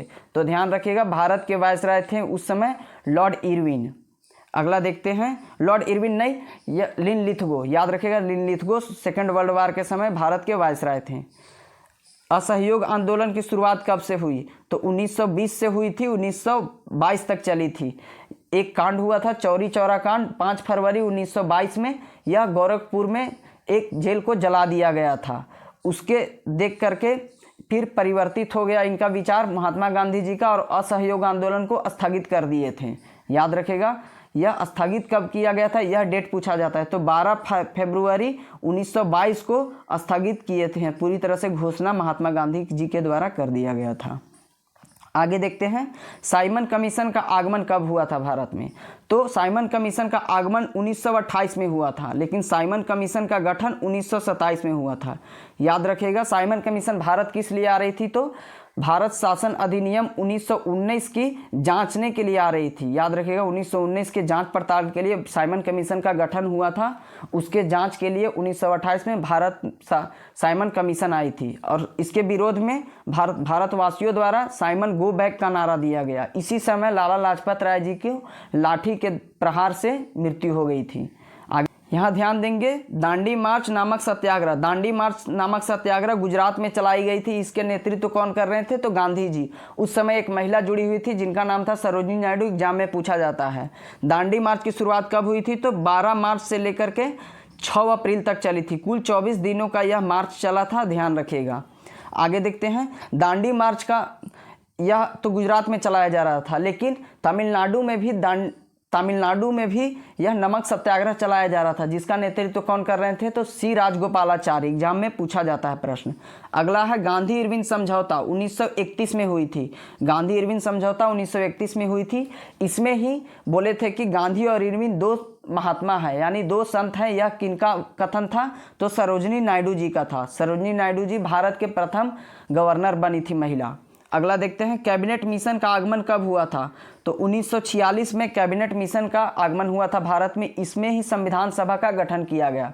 कैबिनेट मिशन में 3 अंग्रेज आए थे, उनका नाम था, याद रखिएगा, स्टोफर्ड क्रिप्स और फिर पैंथिक लॉरेंस, जो कि कैबिनेट मिशन के अध्यक्ष थे। स्टोफर्ड क्रिप्स, जो कि क्रिप्स मिशन 1942 में लाए थे, वही थे। और एबी अलेक्जेंडर, ये 3 लोग थे। कौन थे? पैंथिक लॉरेंस, स्टोफर्ड क्रिप्स और अलेक्जेंडर, ये 3 कैबिनेट मिशन के थे। आगे देखते हैं, महात्मा गांधी की हत्या कब हुई थी? तो 30 जनवरी 1948 को महात्मा गांधी जी की हत्या हुई थी। इसी दिन को हम शहीद दिवस के रूप में मनाते हैं। चीन का भारत पे आक्रमण कब हुआ था? यह एग्जाम में पूछा जाएगा। चीन का भारत पे आक्रमण हुआ था 1962 ईस्वी में। और भारत पाक युद्ध कब हुआ था? तो 1965 ईस्वी में। याद रखिएगा, भारत पाक युद्ध 1965 में हुआ था। ताशकंद समझौता 1966 में, जवाहरलाल नेहरू की मृत्यु ताशकंद में हो गई थी। अगला है, तालीकोटा का युद्ध। तालीकोटा का युद्ध कब हुआ था साथियों? तो 1565 ईस्वी में तालीकोटा का युद्ध हुआ था। अगला है, प्रथम आंग्ल मैसूर युद्ध। प्रथम आंग्ल मैसूर युद्ध 1776 से लेकर के यह चला था अगला देखते हैं द्वितीय आंग्ल मैसूर युद्ध 1780 से लेकर 84 तक चला था। इसमें हैदर अली की मृत्यु हो गई थी। हैदर अली कौन थे? टीपू सुल्तान के पिता थे। तृतीय आंग्ल मैसूर युद्ध 1790 से लेकर के 92 तक चला था। और चतुर्थ आंग्ल मैसूर युद्ध की बात करें तो 1799 तक यह चला था। 1799 में इस चतुर्थ आंग्ल मैसूर युद्ध में टीपू सुल्तान की मृत्यु हो गई थी। आगे देखते हैं। और इसको चतुर्थ आंग्ल मैसूर युद्ध को जीतने वाले कौन थे अंग्रेज शासक पूछा जाता है, उनका नाम था वेलेजली। आगे देखते हैं कारगिल युद्ध। कारगिल युद्ध कब हुआ था? तो 1999 में हुआ था। 1999 का कारगिल युद्ध का कोड नेम क्या था? तो यह था ऑपरेशन विजय।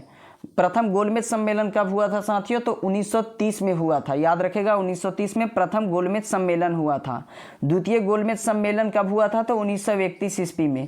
इसमें कांग्रेस के तरफ से कौन गए थे भाग लेने? तो महात्मा गांधी जी गए थे और मदन मोहन मालवीय, ये दोनों गए थे।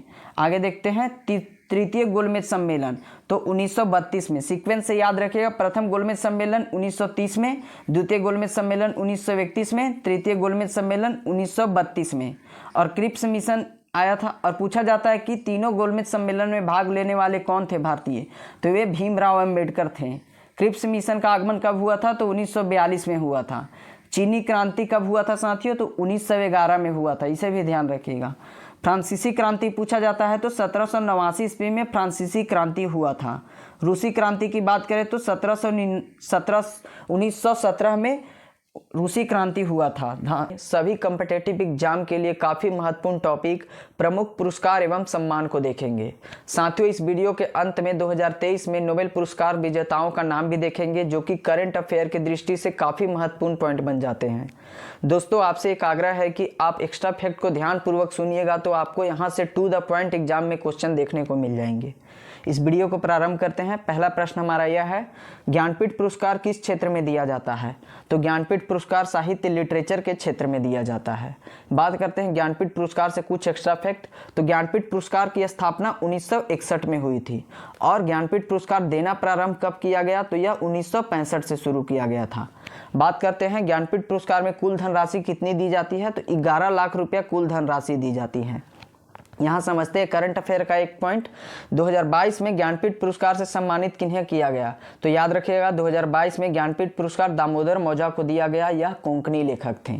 अगला प्रश्न की ओर आगे देखते हैं। नोबेल पुरस्कार की स्थापना किस देश के द्वारा की गई थी? तो स्वीडन, जो कि यूरोपीय कंट्री है, उसके द्वारा नोबेल पुरस्कार दिया जाता है। अगला प्रश्न देखते हैं, नोबेल पुरस्कार किसकी स्मृति में दिए जाते हैं? तो नोबेल पुरस्कार यह अल्फ्रेड नोबेल की याद में दिया जाता है, जो कि स्वीडिश वैज्ञानिक थे। अल्फ्रेड नोबेल ने डायनामाइट की भी खोज किए थे। साथियों, हमारा यह एक्स्ट्रा फैक्ट वाला वीडियो अगर आपको कंटेंट पसंद आ रहा है, पिक्चर के माध्यम से तरीका समझाने का सही लग रहा है, तो प्लीज़ हमारे इस छोटे से चैनल को सपोर्ट करें और अपने सभी साथियों को यह वीडियो शेयर करें ताकि उनका भी लाभ हो पाए। अगला प्रश्न की ओर आगे बढ़ते हैं। किस क्षेत्र में ग्रैमी पुरस्कार दिया जाता है? तो ग्रैमी पुरस्कार यह संगीत के क्षेत्र में दिया जाता है। याद रखिएगा, ग्रैमी पुरस्कार का संबंध संगीत क्षेत्र से है। अगला प्रश्न देखते हैं, नॉर्मन बोरलॉग पुरस्कार किस क्षेत्र में दिया जाता है? तो नॉर्मन बोरलॉग पुरस्कार कृषि के क्षेत्र में दिया जाता है। एग्रीकल्चर से संबंधित है नॉर्मन बोरलॉग पुरस्कार। नॉर्मन बोरलॉग का संबंध क्या से है? तो हरित क्रांति विश्व में अगर जनक कहे जाएंगे तो वे नॉर्मन बोरलॉग को हरित क्रांति का जनक कहा जाता है।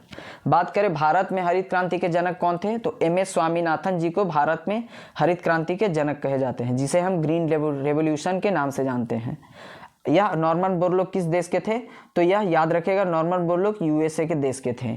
और इन्होंने अपना पहला प्रयोग कहाँ हरित क्रांति का किए थे? तो यह मैक्सिको में किए थे। अगला प्रश्न देखते हैं, राष्ट्रीय एकता पर बनी सर्वोत्तम फीचर फिल्म को किस पुरस्कार से सम्मानित किया जाता है? तो फीचर फिल्म को नरगिस दत्त पुरस्कार से सम्मानित किया जाता है। नरगिस दत्त, जो कि एक भारतीय एक्ट्रेस थी, और नरगिस दत्त ही राज्यसभा में नॉमिनेट होने वाली प्रथम महिला थी। इस भी फैक्ट को याद रखिएगा, एग्जाम में कई बार यह प्रश्न पूछा गया है।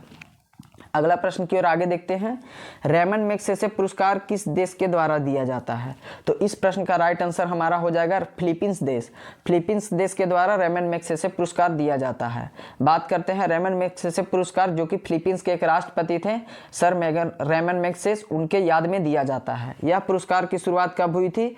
तो 1957 में हुई थी।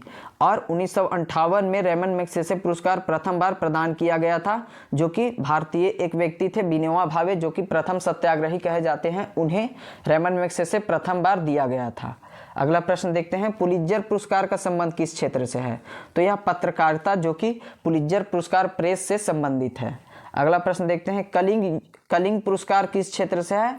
तो याद रखिएगा कलिंग एक युद्ध था, लेकिन यहाँ पे याद रखिएगा कलिंग पुरस्कार यह युद्ध के क्षेत्र में नहीं बल्कि विज्ञान को लोकप्रिय बनाने के क्षेत्र में दिया जाता है, यानी कि कलिंग पुरस्कार का संबंध साइंस से है। अगला प्रश्न देखते हैं, किस उपलब्धियों के लिए ग्लोबल 500 पुरस्कार दिया जाता है? तो ग्लोबल 500 पुरस्कार यह पर्यावरण प्रतिरक्षा के लिए दिया जाता है। अगला प्रश्न की ओर आगे बढ़ते हैं, धन्वंतरी पुरस्कार। धन्वंतरी कौन थे? एक आयुर्वेदिक के चिकित्सक थे। तो धन्वंतरी पुरस्कार याद रखिएगा यह चिकित्सा के क्षेत्र में दिया जाएगा, मेडिसिन से संबंधित है धन्वंतरी पुरस्कार। अगला प्रश्न, सरस्वती सम्मान किस क्षेत्र में प्रदान किया जाता है? तो साहित्य लिटरेचर के क्षेत्र में सरस्वती सम्मान प्रदान किया जाता है। पूछा जाएगा सरस्वती सम्मान, व्यास सम्मान, ये सब साहित्य के क्षेत्र में दिए जाते हैं। अगला है, अर्जुन पुरस्कार का संबंध किस क्षेत्र से है? तो खेल कूद, स्पोर्ट्स के क्षेत्र में अर्जुन पुरस्कार दिया जाता है। और राजीव गांधी खेल रत्न पुरस्कार का नाम बदल के अब क्या कर दिया गया है? तो मेजर ध्यानचंद पुरस्कार, जो कि भारत का सर्वोच्च खेल पुरस्कार है। अगला देखते हैं, शांति स्वरूप भटनागर पुरस्कार का संबंध किस क्षेत्र से है? तो विज्ञान साइंस से संबंधित है शांति स्वरूप भटनागर पुरस्कार। अगला प्रश्न देखते हैं, ज्ञानपीठ पुरस्कार कब से दिया जा रहा है? तो हमने अभी देखा 1961 में इसकी स्थापना हुई थी ज्ञानपीठ की, लेकिन यह दिया जाना प्रारंभ किया गया था 1965 से, और याद रखेगा। अगला देखते हैं प्रश्न, खेल प्रशिक्षकों के लिए द्रोणाचार्य पुरस्कार किस वर्ष स्थापित किया गया था? तो याद रखिएगा खेल प्रशिक्षकों जो कोच होते हैं उनको द्रोणाचार्य पुरस्कार दिया जाता है। यह याद रखिएगा द्रोणाचार्य एक एकलव्य के गुरु थे, उनके ही नाम पे खेल प्रशिक्षकों को, कोच को द्रोणाचार्य पुरस्कार दिया जाता है। यह स्थापित कब किया गया था? तो 1985 में स्थापित किया गया था। याद रखिएगा सार्क की स्थापना भी 1985 में हुआ था। सार्क का हेडक्वार्टर कहाँ है? तो काठमांडू में है, भारत उसका सदस्य है। और 1985 में द्रोणाचार्य पुरस्कार और सार्क का दोनों की स्थापना हुई थी। अगला देखते हैं, नोबेल पुरस्कार की प्रारंभ कब से हुई है? तो 1901 से नोबेल पुरस्कार की प्रारंभ हुई है। अगला प्रश्न देखते हैं, भारत रत्न और अन्य राष्ट्रीय सम्मान का आरंभ कब किया गया? तो भारत रत्न और उसके साथ 3 और रत्न दिया जाता है, पद्म भूषण, पद्म विभूषण और पद्मश्री और भारत रत्न। यह शुरुआत किया गया था 1954 में। याद रखिएगा 1954 में भारत रत्न पुरस्कार की शुरुआत की गई थी। अगला प्रश्न देखते हैं, सीवी रमन को किस वर्ष नोबेल पुरस्कार दिया गया था? तो डॉक्टर सीवी रमन जी थे, उनको नोबेल पुरस्कार 1930 ईस्वी में दिया गया था। इनके ही जन्म दिवस पे 28 फरवरी को विज्ञान दिवस के, राष्ट्रीय विज्ञान दिवस के उपलक्ष्य में हम मनाते हैं। अगला प्रश्न देखते हैं, अर्थशास्त्र के क्षेत्र में नोबेल पुरस्कार की शुरुआत कब से हुई थी? तो शुरू में नोबेल पुरस्कार में अर्थशास्त्र को नहीं जोड़ा गया था, उसमें 1901 से शुरू हुई थी नोबेल पुरस्कार, लेकिन अर्थशास्त्र को जोड़ा कब गया था? तो 1969 से अर्थशास्त्र के क्षेत्र में भी नोबेल पुरस्कार देना शुरू हुआ था। याद रखिएगा शांति के क्षेत्र में नोबेल पुरस्कार पूछा जाता है, कहाँ दिया जाता है? तो नॉर्वे, जो कि ओस्लो में स्थित है, ओस्लो जो कि नॉर्वे देश में स्थित है, वहाँ पे शांति का नोबेल पुरस्कार प्रदान किया जाता है। बाकी सभी कहाँ दिया जाता है? स्वीडन के स्टॉकहोम में दिया जाता है। अगला देखते हैं, ज्ञानपीठ पुरस्कार प्राप्त करने वाली प्रथम महिला कौन थी? तो आशा पूर्णा देवी जी थी, वे ज्ञानपीठ पुरस्कार पाने वाली प्रथम महिला थी। क्या नाम था उनका? आशा पूर्णा देवी। यह ध्यान रखिएगा, एग्जाम में स्टैटिक जीके में प्रश्न पूछा जाता है। अगला प्रश्न, के बिड़ला फाउंडेशन द्वारा 1992 में साहित्य क्षेत्र में उत्कृष्ट योगदान के लिए किस सम्मान की स्थापना की गई? तो सरस्वती सम्मान, जो कि जिसकी स्थापना के बिड़ला फाउंडेशन के द्वारा किया गया था 1992 में। अगला प्रश्न देखते हैं, व्यास सम्मान किस क्षेत्र में दिया जाता है? तो हमने अभी पढ़ा, व्यास सम्मान या साहित्य लिटरेचर के क्षेत्र में दिया जाता है। अगला प्रश्न देखते हैं, तानसेन सम्मान से किस राज्य सरकार ने शुरू किया? तानसेन सम्मान जो कि मध्य प्रदेश का यह सम्मान है। मध्य प्रदेश सरकार, जो कि तानसेन का जन्म कहाँ हुआ था? ग्वालियर में। ग्वालियर यह मध्य प्रदेश राज्य में ही है, इसलिए तानसेन पुरस्कार की शुरुआत मध्य प्रदेश के द्वारा किया गया। और तानसेन कहाँ के थे? तो तानसेन या अकबर के 9 रत्नों में से एक थे। अगला पुरस्कार, ऑस्कर पुरस्कार किसके द्वारा प्रदान किया जाता है? तो इस प्रश्न का राइट आंसर हो जाएगा national academy of motion picture arts and sciences द्वारा ऑस्कर पुरस्कार प्रदान किया जाता है। अगला प्रश्न देखते हैं दोस्तों, रेमन मैग्सेसे पुरस्कार से सम्मानित होने वाले प्रथम भारतीय कौन थे? तो हमने अभी पढ़ा आचार्य विनोबा भावे, जो कि रेमन मैग्सेसे पुरस्कार से प्राप्त करने वाले प्रथम भारतीय थे। आचार्य विनोबा भावे के बारे में कुछ देख लेते हैं। तो 1951 में इन्होंने प्रथम सत्याग्रह की शुरुआत किए थे। यह तेलंगाना के पोचमपल्ली जगह से स्टार्ट किए थे। याद रखिएगा, प्रथम सत्याग्रही आचार्य विनोबा भावे थे। और द्वितीय सत्याग्रही पूछा जाएगा तो याद रखिएगा पंडित जवाहरलाल नेहरू जी को द्वितीय सत्याग्रही के नाम से जानते हैं। अगला प्रश्न, रविंद्रनाथ टैगोर को साहित्य के क्षेत्र में किस वर्ष नोबेल पुरस्कार दिया गया था? तो याद रखिएगा, रविंद्रनाथ टैगोर को पूरे एशिया में पहला बार नोबेल पुरस्कार मिला था। तो यह कब मिला था? 1913 ईस्वी में दिया गया था। उनके एक पुस्तक था गीतांजलि, उनके उपन्यास के लिए नोबेल प्राइज साहित्य के क्षेत्र में 1913 में रविंद्रनाथ टैगोर जी को प्राप्त किया गया था। अगला देखते हैं, मरणोपरांत भारत रत्न पुरस्कार से सर्वप्रथम किसे सम्मानित किया गया? मरणोपरांत किसको भारत रत्न पहली बार मिला था? तो लाल बहादुर शास्त्री जी को मिला था। याद रखिएगा, लाल बहादुर शास्त्री जी को भारत रत्न पुरस्कार मरणोपरांत के बाद प्रदान किया गया। लाल बहादुर शास्त्री जी का मृत्यु कहाँ हुआ था? तो यह ताशकंद में हुआ था। याद रखिएगा, 1966 में। अगला देखते हैं, सुब्रमण्यम चंद्रशेखर को किस क्षेत्र में नोबेल पुरस्कार मिला था? तो भौतिकी के क्षेत्र में सुब्रमण्यम चंद्रशेखर जी को नोबेल पुरस्कार मिला था। यह कब दिया गया था? तो 1983 ईस्वी में, जब भारत ने यह वर्ल्ड कप जीता था क्रिकेट का पहला बार कपिल देव के कैप्टनशिप में। उस समय ही सुब्रमण्यम चंद्रशेखर जी को भौतिकी के क्षेत्र में नोबेल प्राइज मिला था। इन सभी पॉइंट को याद रखिएगा को रिलेट करके, तो आपको हमेशा के लिए ये सब क्वेश्चन याद हो जाएंगे। अगला प्रश्न देखते हैं दोस्तों, भारत रत्न से विभूषित प्रथम विदेशी कौन थे? तो भारत रत्न कौन से ऐसे विदेशी को पहला बार दिया गया था? तो खान अब्दुल गफ्फार खान जी को दिया गया था। याद रखिएगा, यह 1987 ईस्वी में भारत रत्न इन्हें प्रदान किया गया था। और दूसरे व्यक्ति कौन थे? तो याद रखिएगा, यह दक्षिण अफ्रीका के गांधी कहे जाते हैं। कौन थे वे? उनका नाम था, नाम भूल रहा हूं अभी। अगला प्रश्न देखते हैं दोस्तों, दादा साहेब फाल्के पुरस्कार किसके द्वारा प्रदान किया जाता है? तो दादा साहेब फाल्के पुरस्कार सूचना एवं प्रसारण मंत्रालय भारत सरकार के द्वारा यह प्रदान किया जाता है। अगला प्रश्न की ओर आगे देखते हैं, दादा साहेब फाल्के पुरस्कार सर्वप्रथम किसे मिला था? तो देविका रानी रोरी को दादा साहेब फाल्के पुरस्कार सर्वप्रथम प्रदान किया गया था। अगला देखते हैं, ज्ञानपीठ पुरस्कार प्राप्त करने वाले प्रथम हिंदी लेखक कौन थे? तो सुमित्रा नंदन पंत थे, उनको ज्ञानपीठ पुरस्कार सर्वप्रथम प्रदान किया गया था। अगला देखते हैं दोस्तों, सरस्वती सम्मान के प्रथम प्राप्तकर्ता कौन थे? तो सरस्वती सम्मान पूछा जाएगा तो हरिवंश राय बच्चन थे, उनको यह सरस्वती सम्मान प्रदान किया गया था। और ज्ञानपीठ पुरस्कार पूछा जाएगा तो सुमित्रा नंदन पंत। इन फैक्ट को याद रखिएगा, एग्जाम में पूछा जाता है। अगला प्रश्न की ओर आगे देखते हैं, भारत रत्न से विभूषित प्रथम विभूति कौन थे? तो भारत रत्न की शुरुआत कब हुई थी? 1954 में। 3 लोगों को 1954 में सर्वप्रथम भारत रत्न पुरस्कार प्रदान किया गया था। कौन कौन थे वे? तो हमारे देश के प्रथम उपराष्ट्रपति, जिनका नाम था डॉक्टर एस राधाकृष्णन जी, और इनके ही जन्मदिन के उपलक्ष्य में भारत में शिक्षक दिवस मनाते हैं। अगले थे डॉक्टर सीवी रमन, जिनको 1930 में नोबेल प्राइज मिला था भौतिकी के क्षेत्र में। उनको सीवी रमन, राधाकृष्णन जी और चक्रवर्ती राजगोपालाचारी। चक्रवर्ती राजगोपालाचारी थे। प्रथम भारतीय गवर्नर जनरल कौन थे? तो वे चक्रवर्ती राजगोपालाचारी थे। तो याद रखिएगा, 1954 में राधाकृष्णन जी को, सीवी रमन जी को और चक्रवर्ती राजगोपाला जी को पहली बार 3 लोगों को भारत रत्न सम्मान प्रदान किया गया था। अगला देखते हैं, प्रोफेसर अमर्त्य सेन को किस वर्ष अर्थशास्त्र का नोबेल प्राइज मिला था? तो 1998 में सर्वप्रथम अमर्त्य सेन जी को नोबेल पुरस्कार अर्थशास्त्र के क्षेत्र में भारतीयों को मिला था। अगला प्रश्न, एशियाई नोबेल पुरस्कार किसे कहा जाता है? तो हमने अभी पढ़ा, रेमन मैग्सेसे पुरस्कार को एशिया का नोबेल प्राइज कहा जाता है। यह किस देश के द्वारा प्रदान किया जाता है? तो फिलीपींस देश के द्वारा। इसकी शुरुआत कब हुई थी? तो याद रखेगा, 1957 में रेमन मैग्सेसे पुरस्कार की शुरुआत हुई थी। अगला देखते हैं दोस्तों, कुछ नोबेल प्राइज, जो कि नोबेल प्राइज का लिस्ट देखते हैं, भारतीय किन किन को नोबेल प्राइज मिला था। तो यह फैक्ट को याद रखिएगा।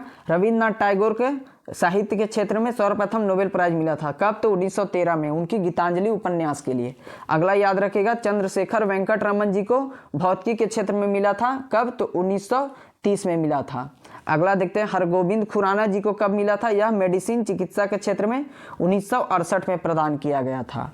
और मदर टेरेसा जी को शांति के क्षेत्र में दिया गया था 1979 में। और 1979 के बाद 1 साल बाद भारत रत्न पुरस्कार भी 1980 में मदर टेरेसा जी को दिया गया था।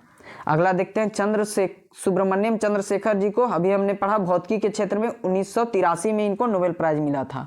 अमर्त्य सेन को याद रखेगा अर्थशास्त्र के क्षेत्र में 1998 में प्रदान किया गया था। अगला देखते हैं कुछ और, यहाँ देख लेते हैं, कैलाश सत्यार्थी एक पूछा जाता है, तो यह शांति के क्षेत्र में 2014 में नोबेल प्राइज मिला था, किनको? कैलाश सत्यार्थी जी को। अगला देखते हैं, यहाँ देखते हैं दोस्तों, अभिजीत बनर्जी एक पूछ लिया जाता है। अभिजीत बनर्जी जी को 2019 में अर्थशास्त्र के क्षेत्र में नोबेल प्राइज मिला था। उस समय मलाला यूसुफजाई थी, उनके ही साथ इनको अभिजीत बनर्जी जी को दिया गया था। सबसे युवा नोबेल प्राइज विजेता कौन है? तो मलाला यूसुफजाई को दिया गया था। अगला देखते हैं, नोबेल प्राइज 2023 का लिस्ट। याद रखिएगा, यह एग्जाम के लिए काफ़ी इंपॉर्टेंट है। 2023 में नोबेल प्राइज के लिए किन किन को दिया जाएगा, और नोबेल प्राइज यह 10 दिसंबर को दिया जाता है। याद रखिएगा, 10 दिसंबर को नोबेल प्राइज दिया जाता है, लेकिन इसका नाम अक्टूबर माह में ही निकल जाता है कि कौन किस किस को मिलेगा। अगला देखते हैं, यहाँ पे शांति के क्षेत्र में नोबेल पुरस्कार किन्हें मिला है 2023 का? तो नरगिस मोहम्मदी जी को, जो कि ईरान के व्यक्ति हैं, उनको, ईरान की एक महिला है नरगिस मोहम्मदी, उनको नोबेल का शांति पुरस्कार मिला है 2023 का। अगला देखते हैं, साहित्य के क्षेत्र में किनको मिला है? तो जॉन ओलोफ फोस को, ओलोफ फोस याद रखिएगा, नॉर्वे के एक वैज्ञानिक हैं, नॉर्वे के एक लेखक हैं, उनको साहित्य के क्षेत्र में नोबेल प्राइज मिला है। रसायन के क्षेत्र, केमिस्ट्री के क्षेत्र में 3 लोगों को मिला है। याद रखिएगा, यह 3 लोगों को रसायन के क्षेत्र में नोबेल प्राइज मिला है। कौन कौन है? मैगी जी बोवेडी को मिला है नोबेल प्राइज रसायन के क्षेत्र में।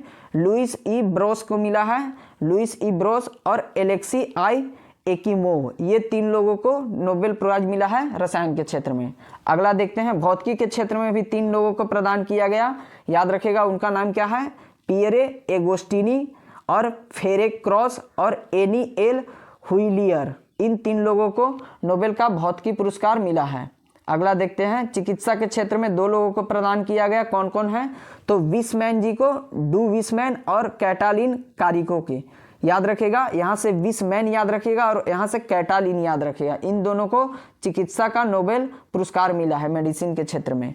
अगला देखते हैं, यहाँ पे अर्थशास्त्र के क्षेत्र में एक अमेरिकी वैज्ञानिक है, उनको अर्थशास्त्र के क्षेत्र में दिया गया है नोबेल प्राइज। क्या नाम है उनका? Claudia Goldin. क्लाउडिया गोल्डिन जी को अमेरिका के एक हैं, उनको नोबेल का अर्थशास्त्र का पुरस्कार मिला है। ये भारत के प्रमुख पर्वतों को देखेंगे। सभी एग्जामों में 1 से 2 प्रश्न यहाँ से पूछे जाते हैं। इस वीडियो को देखने के बाद वे सभी प्रश्न आप बिल्कुल राइट करके आइएगा और एक्स्ट्रा फैक्ट को ध्यान दीजिएगा, तो आपके सभी एग्जामों के लिए यहाँ से प्रश्न जरूर बनेंगे।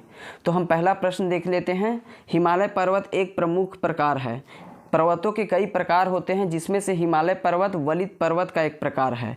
याद रखिएगा, नवीन वलित पर्वत हिमालय है और हिमालय विश्व की सबसे बड़ी पर्वत है। याद रखिएगा, यह प्रश्न पूछा जाता है, विश्व की सबसे लंबी पर्वत श्रृंखला कौन सी है? तो एंडीज पर्वत श्रृंखला है, जो कि दक्षिण अमेरिका महाद्वीप में स्थित है। याद रखें, एंडीज सबसे लंबी है और सबसे बड़ी हिमालय पर्वत है। अगला दूसरा प्रश्न देखते हैं, भारत में सबसे ऊंची पर्वत चोटी कौन सी है? तो गॉडविन ऑस्टिन, जिसे हम केटू के नाम से जानते हैं, यह भारत की सबसे ऊंची चोटी है। यह पीओके में स्थित है। ध्यान रखिएगा, यह पाक ऑक्यूपाइड कश्मीर में स्थित है। और पूर्ण रूप से भारत में अगर पूछा जाएगा कि कौन सी सबसे ऊंची चोटी है, तो कंचनजंगा, जो कि सिक्किम राज्य में स्थित है। भारत में हिमालय की सर्वोच्च चोटी, जो कि पूर्ण रूप से भारत में ही है, यह कंचनजंगा सिक्किम में स्थित है। अगला प्रश्न देखते हैं, हिमालय की उत्पत्ति किस भूसन्नति से हुई है? तो हिमालय जो आज खड़ा है, इससे पहले प्राचीन काल में तेथिस सागर वहाँ पे स्थित था, तो तेथिस सागर हमारा राइट आंसर हो जाएगा। अगला प्रश्न देखते हैं दोस्तों, काराकोरम पर्वत श्रेणी का पूर्व नाम क्या है? तो काराकोरम पर्वत श्रेणी का प्राचीन नाम कृष्णागिरी है। सभी को यह आंसर नहीं पता है, लेकिन आप ध्यान रखिएगा, एग्जाम में यहाँ से प्रश्न बनेंगे। काराकोरम का प्राचीन नाम कृष्णागिरी था। अगला प्रश्न देखते हैं, सतलज और काली नदी के बीच हिमालय का कौन सा प्रादेशिक विभाग स्थित है? तो हम बारी बारी से सभी सीक्वेंस को याद रखिएगा। यहाँ पे सिंधु नदी से लेकर के सतलज नदी तक पंजाब हिमालय है, फिर सतलज नदी से लेकर के यहाँ पे है काली नदी, यहाँ पे कुमायूं हिमालय है, और कुमायूं नदी से यहाँ काली नदी से लेकर के तीस्ता नदी के बीच नेपाल हिमालय है, और तीस्ता नदी से लेकर के दिहांग नदी तक यहाँ पे असम हिमालय है। तो यहाँ प्रश्न क्या पूछा गया? सतलज नदी एवं काली नदी के बीच हिमालय कौन सा है? तो सतलज नदी और काली नदी के बीच कौन सा है? तो हमारा यह कुमायूं हिमालय है। कुमायूं हमारा राइट आंसर हो जाएगा। अगला प्रश्न है, काली एवं तीस्ता नदी के बीच हिमालय कौन सी है? तो यहाँ देखेंगे काली नदी है और तीस्ता नदी है, इसके बीच हिमालय है नेपाल हिमालय। तो नेपाल हिमालय हमारा राइट आंसर हो जाएगा। अगर पूछा जाएगा कि यहाँ तीस्ता नदी और दिहांग नदी के बीच कौन सा हिमालय है? तो असम हिमालय है। अगर प्रश्न पूछा जाएगा सिंधु नदी और सतलज नदी के बीच कौन सा हिमालय है? तो पंजाब हिमालय, या फिर इसे कश्मीर हिमालय के नाम से भी जानते हैं।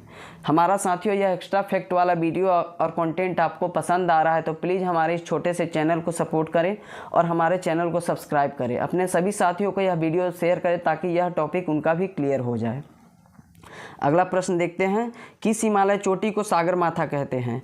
तो माउंट एवरेस्ट चोटी को नेपाल में सागरमाथा के नाम से जानते हैं। याद रखेगा, सागरमाथा नेपाल में माउंट एवरेस्ट को कहा जाता है। अगला प्रश्न की ओर आगे बढ़ते हैं, एडमंड हिलेरी तथा तेंजिंग नोर्गे विश्व की सर्वोच्च चोटी माउंट एवरेस्ट पर सर्वप्रथम चढ़े थे।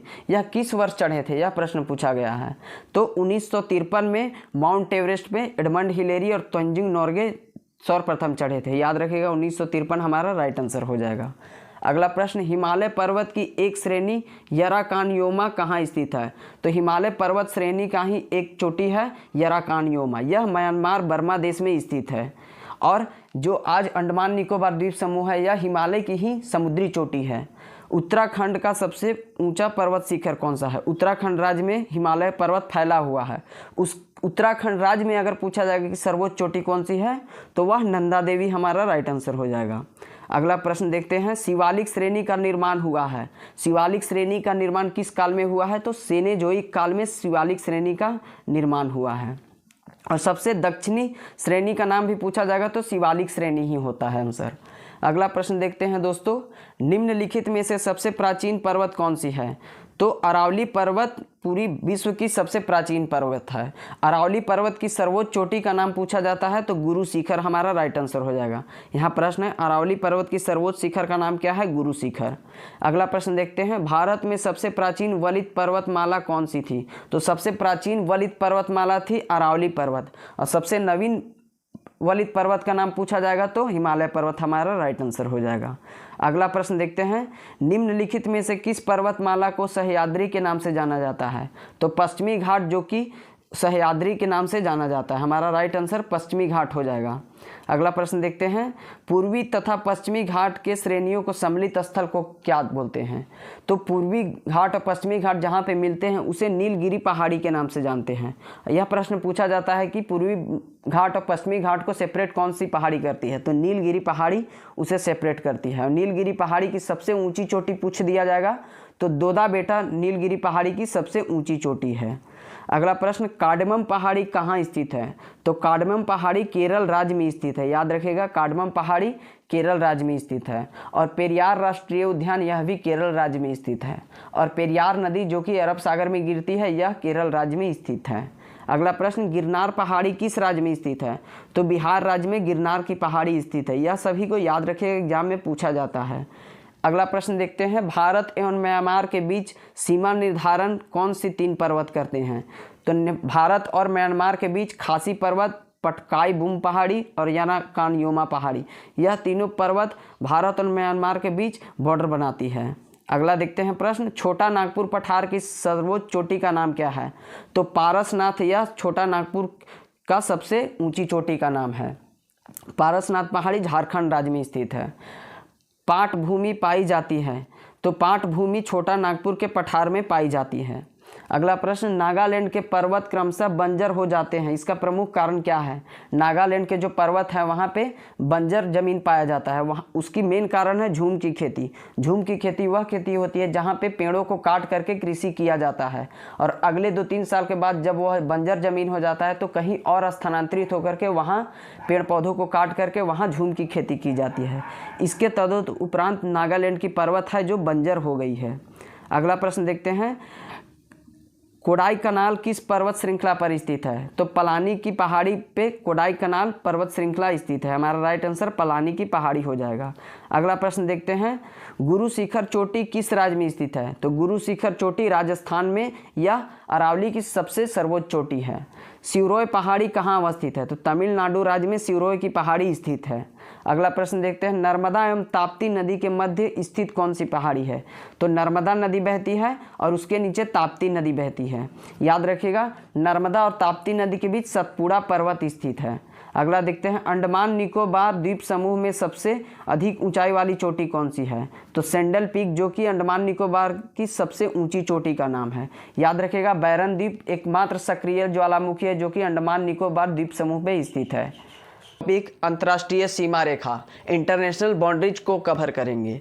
इंटरनेशनल बाउंड्रीज से हर एग्जाम में 2 से 3 प्रश्न पूछ लिए जाते हैं। इस वीडियो में वे सभी प्रश्न आपको देखने को मिल जाएंगे जो एग्जाम में पूछे जाते हैं। तो जल्दी से हम इस वीडियो को प्रारंभ करते हैं। आप एक्स्ट्रा फैक्ट को ध्यान रखिएगा दोस्तों। देखते हैं पहला, डुरंड रेखा, डुरंड लाइन, यह किन 2 देशों के बीच स्थित है? तो यह पाकिस्तान और अफगानिस्तान के बीच स्थित है। इसका निर्धारण कब किया गया? तो 1886 में सर मार्टिन डुरंड के द्वारा डुरंड लाइन का निर्धारण किया गया। डुरंड लाइन से 3 पॉइंट याद रखेगा, यह पाकिस्तान और अफगानिस्तान के बीच बाउंड्री बनाता है और इसकी निर्धारण 1886 में सर मार्टिन डुरंड के द्वारा किया गया।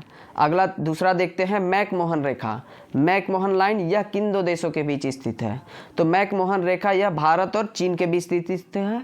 यह इंडिया और चाइना के बीच बाउंड्री बनाता है। यह 1120 किलोमीटर लंबी रेखा है जो कि सर मैकमोहन के द्वारा यह रेखा का निर्धारण किया गया। इसको चाइना के द्वारा स्वीकार नहीं किया जाता है। अगला तीसरा देखते हैं, रेडक्लिफ लाइन, रेडक्लिफ लाइन जो कि भारत और पाकिस्तान के बीच सीमा का निर्धारण करता है। भारत और पाकिस्तान और साथ ही याद रखिएगा भारत और बांग्लादेश के बीच भी रेडक्लिफ रेखा का बाउंड्री बना हुआ है। इसकी शुरुआत 1947 में भारत और पाकिस्तान सीमा आयोग के द्वारा रेडक्लिफ लाइन का निर्धारण किया गया, जिसके अध्यक्ष कौन थे? तो साइरिल रेडक्लिफ के द्वारा यह सीमा रेखा का निर्धारण किया गया था। रेडक्लिफ लाइन से याद रखिएगा भारत और पाकिस्तान और साथ ही भारत और बांग्लादेश के बीच सीमा रेडक्लिफ रेखा बनाता है। इसको 1947 में गठन किया गया जो कि रेडक्लिफ के द्वारा यह सीमा रेखा का निर्धारण किया गया था। अगला चौथा देखते हैं, 17वां समानांतर रेखा, 17th पैरेलल, यह किन 2 देशों के बीच स्थित है? तो याद रखिएगा उत्तरी वियतनाम और दक्षिणी वियतनाम। वियतनाम 2 भागों में बट गया था, इसलिए 17वां समानांतर रेखा से उत्तरी वियतनाम और दक्षिणी वियतनाम को सीमा रेखा निर्धारण किया गया था। अगला देखते हैं 24वीं समानांतर रेखा, 24th पैरेलल, यह किन 2 देशों के बीच स्थित है? तो इसे भी ध्यान रखिएगा, 24th पैरेलल यह भारत और पाकिस्तान के बीच स्थित है। यहाँ बात याद रखिएगा कि यह रन ऑफ कच्छ जो कि गुजरात में स्थित है, यहाँ पे पाकिस्तान मानता है कि भारत और पाकिस्तान का सीमा बना हुआ है, लेकिन भारत तो नहीं मानता है, पाकिस्तान इसको एरिया ज़्यादा मिलता है, इसलिए समानांतर रेखा 24वीं को वह पूरी तरह से ऑफिशियली मानता है। अगला याद रखिएगा 31वीं समानांतर रेखा पूछा जाता है, यह ईरान और इराक के बीच स्थित है। याद रखिएगा यह ईरान और इराक के बीच 31वीं समानांतर रेखा स्थित है। और एक पूछा जाता है दोस्तों मैनरहीन रेखा, तो मैनरहीन रेखा यह जर्मनी और फिनलैंड के बीच स्थित है। यह भी एग्जाम में काफ़ी बार पूछा गया है। मैनरहीन रेखा जर्मनी और फिनलैंड के बीच स्थित है। यह साथियों हमारा यह एक्स्ट्रा फैक्ट वाला वीडियो और कंटेंट आपको पसंद आ रहा है तो प्लीज़ हमारे इस छोटे से चैनल को सपोर्ट करें और अपनी सभी साथियों को यह वीडियो शेयर करें ताकि उनका भी लाभ हो पाए। अगला देखते हैं 38वीं समानांतर रेखा, 38th पैरेलल, यह किन 2 देशों के बीच स्थित है? तो यह कोरिया को 2 भागों में बांटती है, एक उत्तरी कोरिया और दक्षिणी कोरिया। 38वीं समानांतर रेखा कोरिया को 2 भागों में बांटती है, उत्तरी नॉर्थ कोरिया और साउथ कोरिया। अगला देखते हैं 49वां समानांतर रेखा। 49वां समानांतर रेखा यह अमेरिका और कनाडा देश के बीच सीमा का निर्धारण करता है। यह अमेरिका और कनाडा को 2 भागों में बांटता है। एक देखते हैं कुछ और फैक्ट याद रखेगा। 8वीं समानांतर रेखा होता है, एक 9वीं समानांतर रेखा और एक 10वीं समानांतर रेखा। याद रखेगा 8वीं समानांतर रेखा यह है मालदीव और मिनिकोय के बीच। मालदीव और मिनिकोय के बीच 8वीं समानांतर रेखा है, और यहाँ मिनिकोय और लक्षद्वीप के बीच कौन सा है, 9वीं समानांतर रेखा। और उत्तरी अंडमान और दक्षिणी अंडमान के बीच 10वीं समानांतर रेखा है। और फैक्ट याद रखिएगा 17वीं समानांतर रेखा पूछा जाता है तो यह उत्तरी वियतनाम और दक्षिणी वियतनाम के बीच स्थित है। 38वीं पूछा जाएगा तो उत्तरी कोरिया और दक्षिणी कोरिया। 49वीं समानांतर रेखा पूछा जाएगा तो अमेरिका और कनाडा के बीच। यह सभी फैक्ट को याद रखिएगा, एग्जाम में पूछा जाता है। 24वीं समानांतर पूछ दिया जाएगा तो भारत और पाकिस्तान के बीच, जो रन ऑफ कच्छ में स्थित है। अगला देखते हैं हिंडनबर्ग रेखा। हिंडनबर्ग रेखा याद रखेगा यह किन 2 देशों के बीच स्थित है, तो जर्मनी और पोलैंड के बीच। जर्मनी और पोलैंड के बीच हिंडनबर्ग रेखा स्थित है। यह प्रथम विश्व युद्ध में जर्मनी की सेना यही हिंडनबर्ग रेखा से वापस लौट गई थी। अगला देखते हैं ऑर्डरनाइस रेखा, ऑर्डरनाइस लाइन, जिसको जर्मनी और पोलैंड के बीच ही ऑर्डरनाइस लाइन भी स्थित है। याद रखिएगा हिंडनबर्ग रेखा और ऑर्डरनाइस रेखा यह जर्मनी और पोलैंड के बीच सीमा का निर्धारण करता है। अगला देखते हैं मैगिनोट लाइन। मैगिनोट लाइन याद रखेगा जर्मनी और फ्रांस के बीच बनाया गया था। यह फ्रांस के द्वारा जर्मनी के आक्रमण को रोकने के लिए मैगिनोट लाइन का निर्माण किया गया था। और सिगफ्राइड लाइन यह भी जर्मनी और फ्रांस के बीच स्थित है। सिगफ्राइड लाइन और मैगिनोट लाइन जर्मनी और फ्रांस के बीच स्थित है। और अंतर याद रखेगा मैगिनोट लाइन फ्रांस के लिए बचाव के लिए अपना बनाया गया था, और यह सिगफ्राइड लाइन यह जर्मनी के द्वारा बनाया गया था। अगला देखते हैं साथियों, यही सब एग्जाम में पूछे जाते हैं और बहुत महत्वपूर्ण है। यह एक्स्ट्रा फैक्ट वाला वीडियो आपको पसंद आया हो तो प्लीज़ हमारे इस छोटे से चैनल को सपोर्ट करें। धन्यवाद।